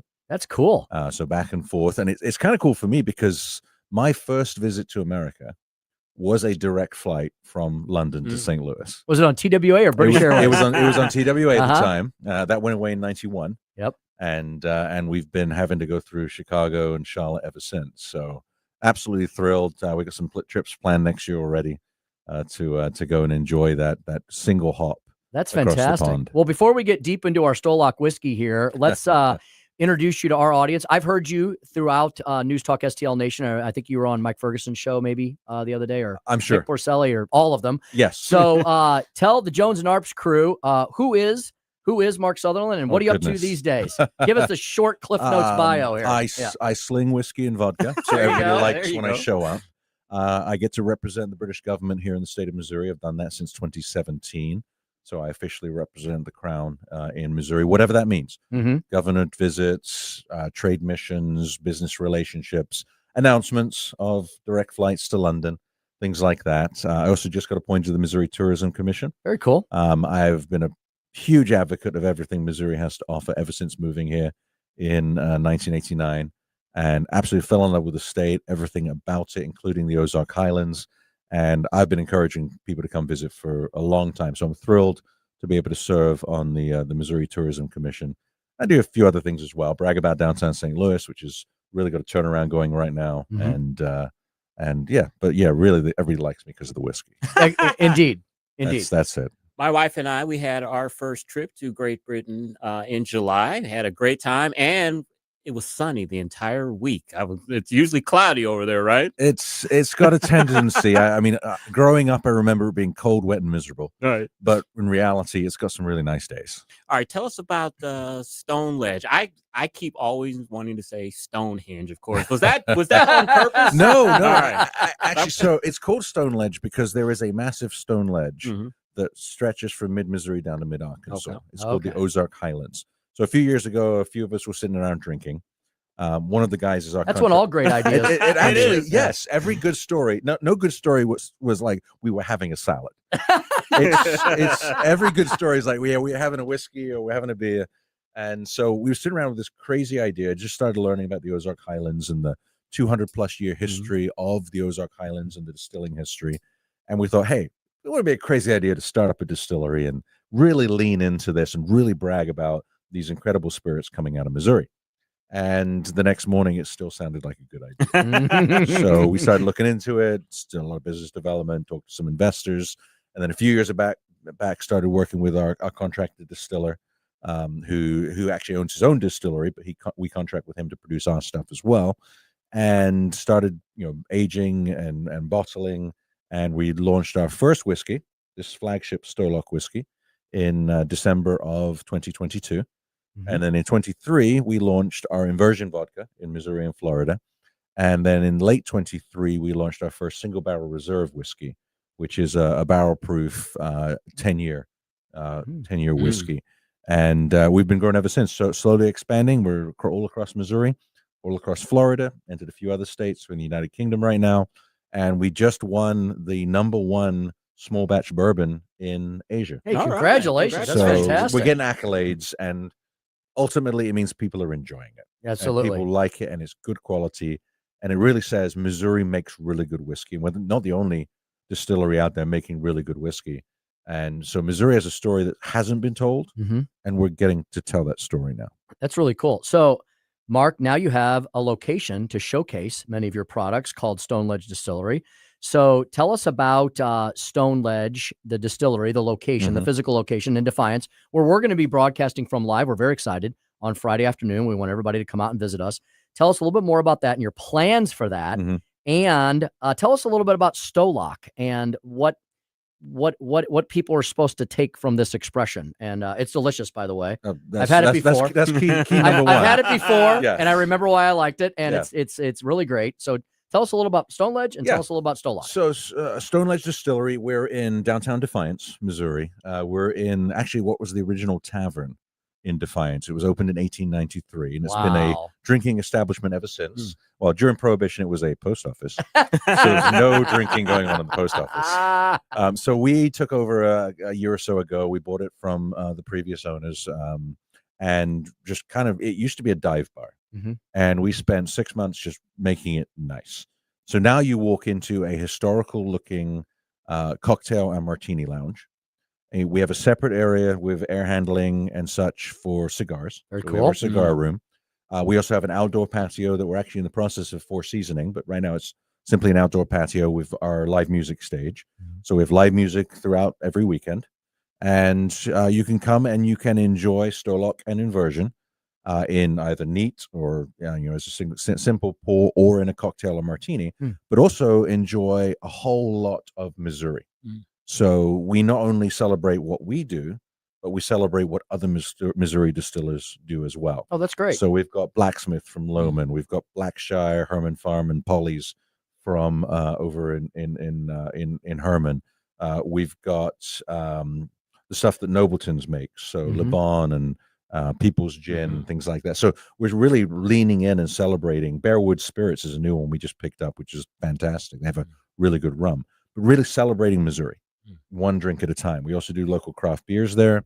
So Billy Bush, we have a bunch of Billy Bush's stuff. We have Good News Brewing's products, and then Missouri wines as well. That's really awesome. Just the good ones. That's really great. Mark, let me ask you this. My wife, for her 50th birthday, we went to Kentucky and we did the Ozark Bourbon Tour. And I didn't really realize this or know this until we started drinking the different bourbons, that you have different tastes that are within them. Some will say that you may get a caramel flavor or a nutty flavor or chocolate. What would you say with Stolock? What type of flavors do you get out of the I whiskey? mean, it's subjective. Right. It's absolutely subjective. I say caramel. Okay. Tiny little bit of honey.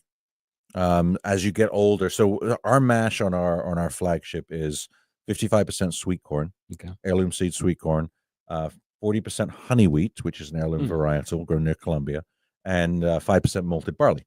So you get that caramel and that honey, but you also get a slightly Scotch feel, even though it's very substantive like a bourbon. So we find a lot of Scotch drinkers who are like, hey, I don't drink bourbon, I don't drink American whiskey, but I like yours. And then bourbon drinkers, so it is a bourbon, even though we don't call it a bourbon, and we lean into the Ozark Highlands, so it is a bourbon. And Irish whiskey guys are like, that's really good too. Yeah. So it's kind of it touches a lot of it, and I think the key, well, I mean, ultimately the key is our incredible distiller, our contract distiller, who he's a 9th generation distiller. He's been doing it his entire life.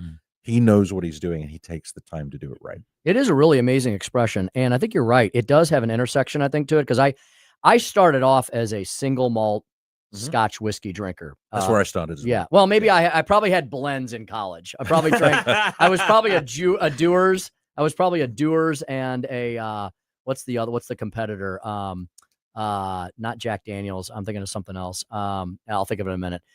We drank that, right? We drank the blends, and then we got into the single malts, and it was fantastic. And then I found out about American whiskey, bourbons, and I like them both at different times of the year and all that. Exactly. This is a nice. It really is it's kind of almost whatever you want it to be, but it is delicious. Right. Yeah. Yeah. So we do 48 days closed container fermentation, and we do non-chill filtration. Okay. So what that means, it's going to be really smooth. Okay. And it's going to have a really good mouthfeel. So some of the bigger guys, they use chill filtration. They strip out all the fatty acids, because if you don't do that, you might get some clouds floating in your whiskey. Okay. And that most people think there's something wrong with my whiskey. Well, actually, if there's clouds floating in your whiskey, that means there's a good concentration of fatty acids, which means it's probably going to be one of the better bottles you've ever had. Oh, okay. So don't freak out if you see clouds. Okay. And even don't freak out if you see little black things. That's just the char. Yeah. Just what they do. That's the char that actually came through the filter. It means it's been lightly filtered, which probably means it's pretty good. From the barrels. Yes. Yeah. Occasionally you'll get little black floaties in a whiskey, and there's nothing wrong with that. It's just, it's been sitting next to that char for 4 to 10 years already. Yeah. It doesn't hurt it to have it in the bottle. Gotcha. Mark, the Missouri legislature has denoted that you have an Ozark Highland Spirits is a protected class. Correct. Tell us what that means. And the recipe goes back to 1761. So, yeah, our recipe for Stolock 1761 came to the Americas with our distiller's family. Okay. The yeast actually comes back from that time as well. It's a continuous yeast strain from Scandinavia. But when we started getting involved in this and realized there was this incredible history, we started talking to various people in Missouri state government. Nick Schroer was one, former Representative Doug Grier was another, and started working on, all right, how do we do what Kentucky has done, what Tennessee has done, what Scotland has done with a protected category of spirits, so we can make sure that the very first taste of an Ozark Highlands whiskey that somebody has is going to be good. So we looked at all the standards, and we kind of raised the standards a little. Yeah. So Missouri law, for it to be an Ozark Highlands whiskey, minimum aging is 4 years, which is longer than most. It's got to be in a Missouri made barrel. Okay. It doesn't have to be brand new, so it could be a bourbon, which requires brand new barrels, or it could be something else, which doesn't.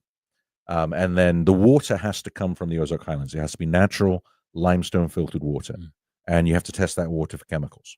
You can't have any chemicals in the water, and you can't add any chemicals later, like glycerin for smoothness, for example. And the reason to do all this, Mark, I would assume, is to make Missouri a destination like they've done in Kentucky. I mean, they took something that was almost a dead and dying thing, bourbon whiskey, right? It was something that your grandparents drank a long time ago. They were dumping it. Yeah, it was worthless, right? And now it's come back. So we're like, hey, us hillbilly distillers, we know how to make moonshine and stuff, and now we need to make it the right way and make it good. And then we can build a whiskey trail here in Missouri as well, right? Is that kind of the plan? That is the plan. So we've started to see Missouri distilleries start to get committed to the aging process in recent years. Used to be a couple of months, maybe a couple of years, and that was about it, because they needed to get it out and make money. Sure. Well, now you've got people, some people in the Ozark Highlands like us and Nobletons, or Herman, the Herman distilleries. They're committed to 6 years, 5 years, 8 years.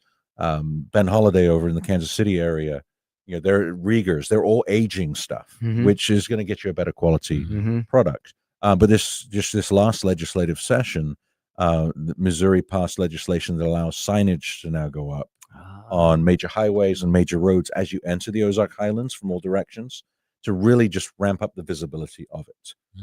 If you look at the Kentucky Bourbon Trail, 2 distilleries on the Kentucky Bourbon Trail have the same amount of revenue as the entire industry in the state of Missouri. Wow. So we've got our pie can get much. So you're saying bigger. we have room to grow. We have room to grow, and I think we can do it. Sure. So we have the quality. We've been making whiskey almost as long as Kentucky in the Ozark Highlands. They were named that in 1819 by the federal government. They've continued to call it that, and it's just we've got everything. And Kentucky and Tennessee and Scotland use Missouri white oak barrels. Right. That's true. So we have the climate, the history, the production, and there are barrels. So we actually have a better story than all these other locations. We just haven't told it to the degree that it needs to be told. Indeed. Speaking of the barrels, what degree of char do you use for Stolac, and what is the proof of Stolac? So there are certain things we don't talk about. Okay, all right. It is well charred and toasted. Okay. The proof on our flagship is 100 proof. Okay. And then it's not really a reason. The only reason is our distiller likes to drink it over ice, so he's not going to go below 100. I agree with him. It's got a little bite to it, but it's good. Yeah. I like that. I like that. Our single barrels are going to be anywhere from 108 to 120. Okay. But again, because of the fermentation process, it drinks cooler. It doesn't drink as hot as you'd expect. You get the spice on the tongue, you get heat in the chest, but you don't get the scientific term of which is ow in the throat. It doesn't burn. You get warmth, but you don't have pain. Let me ask you this: once Stolac is in business longer, do you plan on having like 18 and 20 year whiskey? Oh, absolutely. So we got an 11-year-old that's just about to come out. Okay. We actually, this is in conjunction with the Spirit of St. Louis Air Show. Okay. So it's going to come out in the next couple of months, and it's going to be available at our tasting room in Defiance. Cool. It'll be $100, but 100% of that $100 goes to the Air Show, which does an incredible job every couple of years in inspiring youth towards STEM careers and putting on a phenomenal air show. So that'll be available. So that'll be our first 11-year.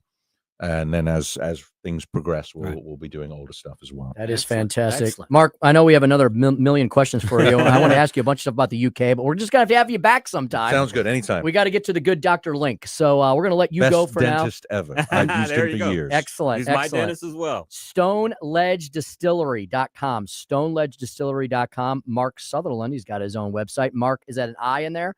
Mark, is yes, that is. Yeah. Mark I. Sutherland. Mark I. Sutherland. MarkISutherland.com. Or on X, and also the website. Also the website, StoneLedgeDistillery.com. Chris and I and Joey and Mark will be at Stone Ledge this Friday, 4 to 6 p.m. Come out and see us. Absolutely. And have a little pour indeed. Mark, we'll see you again soon, my friend. Yep. Thanks for having me on. Great to have you indeed. Chris, we've got Dr. Alan Link coming up next of the Dental Link. We're going to talk about dental care and so much more next on the Tim Jones and Chris Arps Show. 1019 94.1 News Talk STL.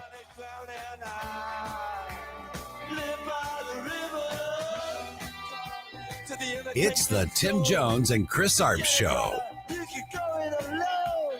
London calling to the zombies of death. Quit holding out and draw another breath. London calling, and I don't want From the Michael's Flooring Outlet Weather Center. I'm First Alert 4 Chief Meteorologist Steve Templeton. Despite the warm to hot days, it's another mild night, waking up to low 62, some outlying areas into the 50s. But it heats up quickly yet again. Another hot day with a high of 88 degrees. Not too humid, partly cloudy skies. Very slim chance by late day and evening for a little spot shower. It's nice to hear that in the forecast because we need the rain, but it would be very tiny. Most won't see any rain. No real significant relief there. And then Friday, mostly sunny with a high of 88 degrees. That's the latest from the First Alert 4 Weather Center. I'm Chief Meteorologist Steve Templeton. The Vic Porcelli Show. Government shutdown in full swing. Does Nate still have a job? Nate Lucas still working? Guess we'll find out. Thursday morning at 10:05. Weekday mornings at 9 on News Talk STL. This is Larry Connors, and my favorite sandwich at Capriati's is a Philly cheesesteak with peppers, sweet peppers, but sometimes hot peppers. I love Capriati's, and so will you. Open 9 to 9 daily on Manchester at McKnight in Rock Hill.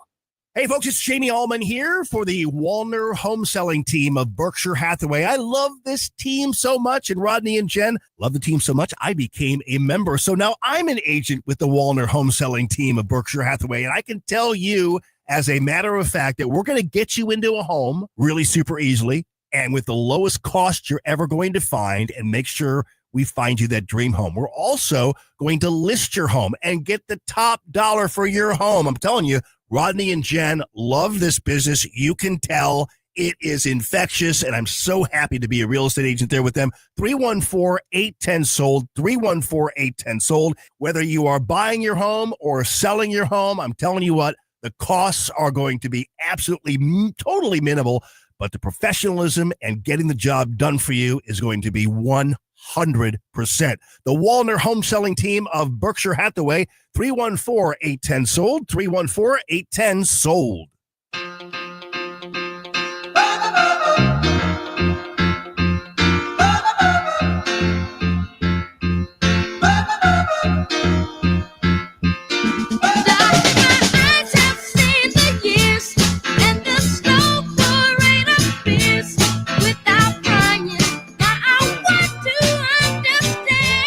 It's the Tim Jones and Chris Arps Show.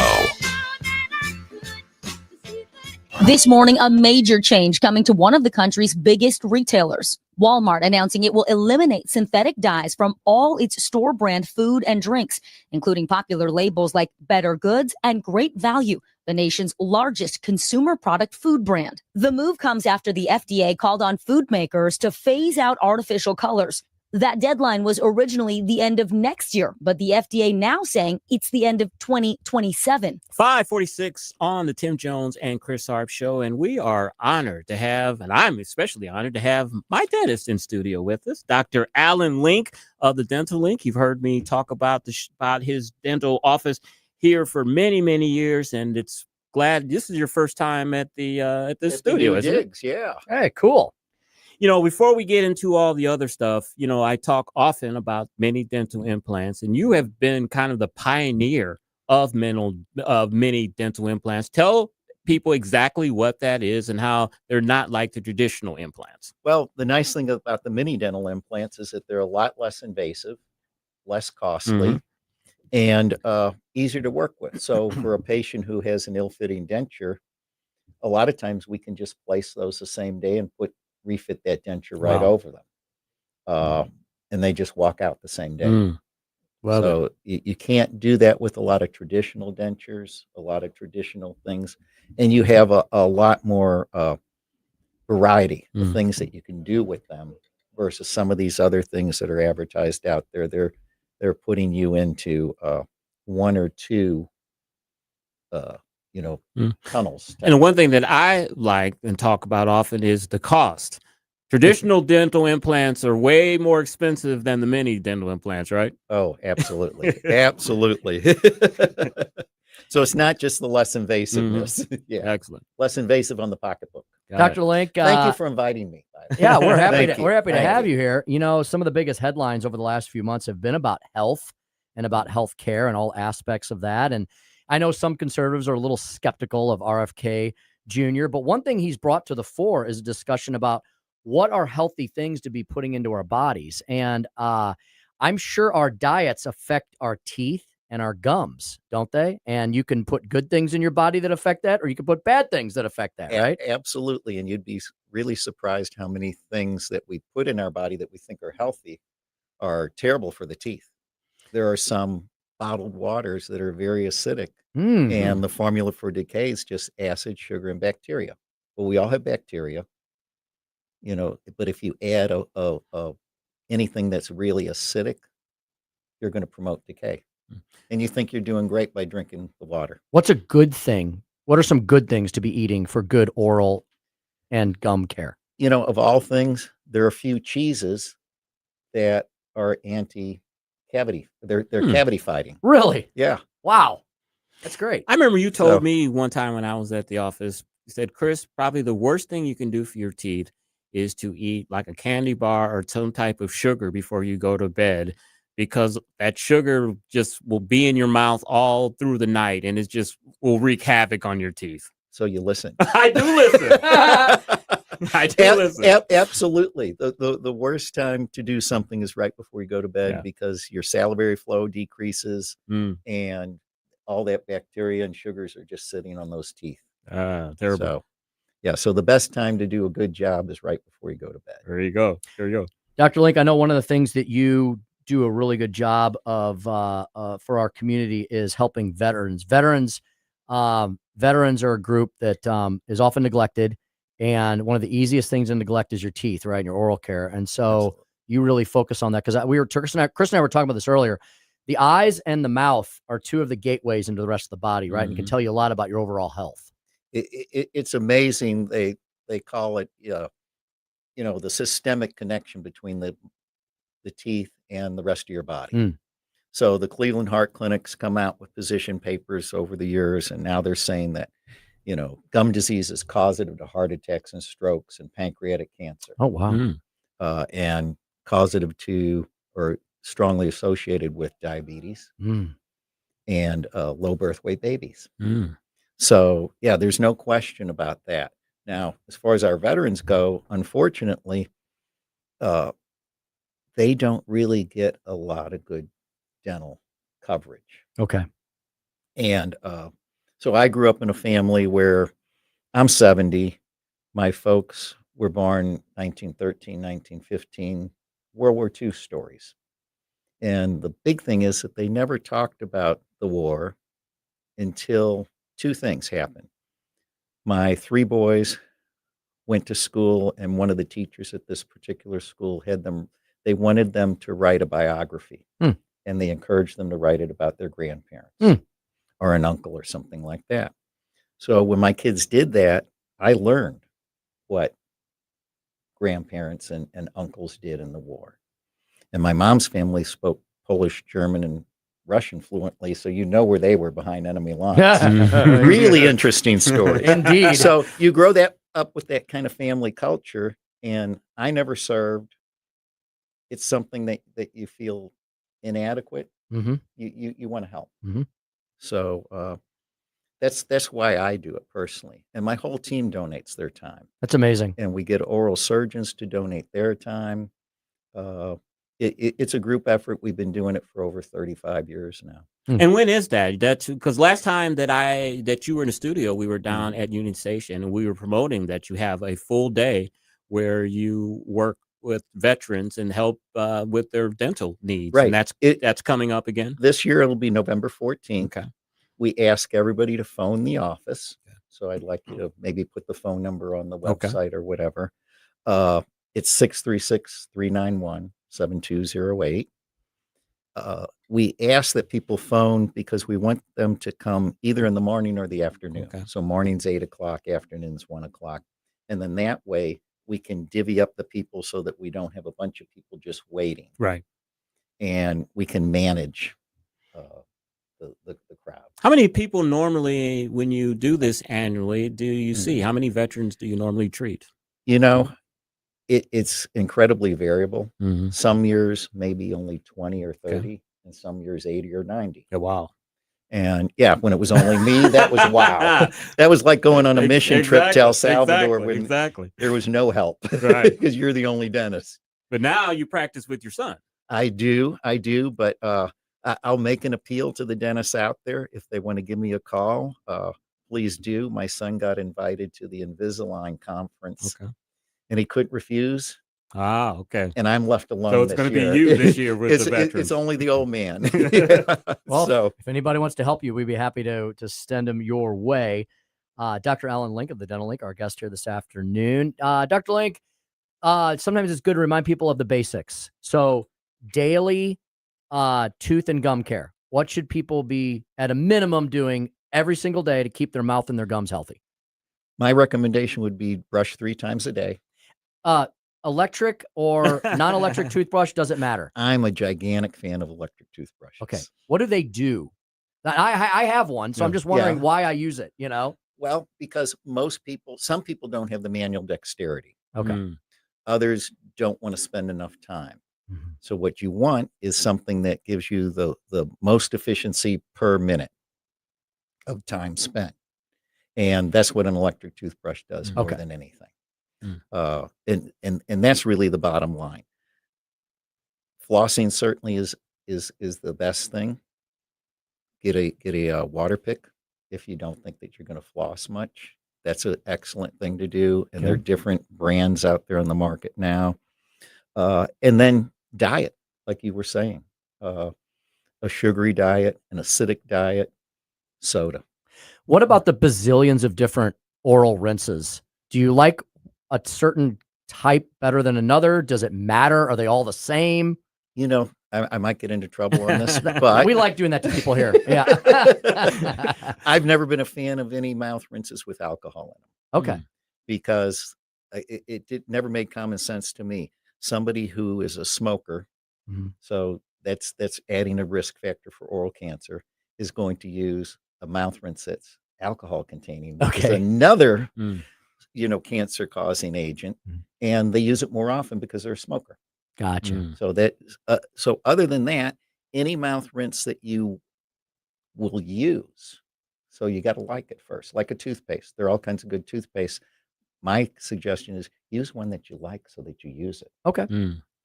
Fair enough.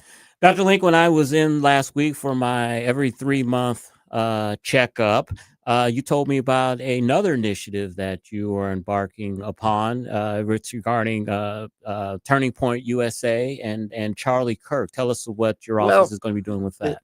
This idea came up because, what did our veterans fight for? They fought for our Constitution, our right to free speech. And that's what Charlie Kirk was all about. So what better way to start any dialogue with anybody is with a smile. Yeah. And what better way about disarming anybody is with a smile. Correct. So if I can give somebody the smile, I mean, that's what I do for a living. If I can give somebody a smile that they're happy about, they're going to use their smile more. Right. And hopefully those dialogues will happen instead of violence. And that's why what I thought, we're going to go ahead and give whitening kits out. And I feel I have to charge just the cost for me, because when I did something like this before, people would pick them up for free and then sell them on Amazon. So somewhere around the neighborhood of $25 is what it costs. And we'll give those out. I'll absorb the cost for the first 100. Okay. But every single penny, including that first $25, will go to Turning Point. Excellent. I feel very strongly that, when you start getting up there in years, you start looking back at your life and a lot of good things. But then when you see somebody who was 31 years old and accomplished so much, like Charlie, you want to help that. And that's what we're all about. If I can do that through dentistry, and I can do that with making people feel that they can smile, goodness sake, I mean, that breaks the ice in almost anything. A blind date, for goodness sake. Exactly. I met my wife on a blind date. So maybe I had a decent smile then. There you go. You must have had. Well, I got to tell you one thing. You mentioned earlier that you were 70 years old. And I got to tell you, you look damn good for 70 years old. I did not know you were that old. That's Dr. Alan Link, thedentallink.com, who also practices with his son as well. Tell us where the offices are. Okay. The office is on Manchester Road between Henry and 141. 14335 Manchester Road.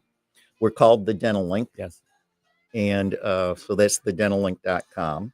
And our phone number is 636-391-7208.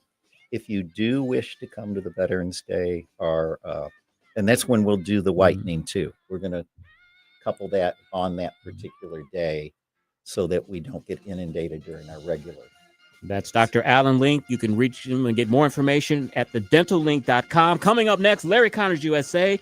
Schumer's trying so hard to keep the hard left voters, and a John Birch Society member is trying to keep America on track. You're listening to the Tim Jones and Chris Arps Show on 1019 94.1 News Talk STL. Drive safe and have a great evening. Hey, it's Vic Porcelli here with our great friend Chris Cooper from Serenity Wealth Management. Hi, Chris. How are you, Vic? I don't want to put anybody else down, but that when you go up and visit you at Serenity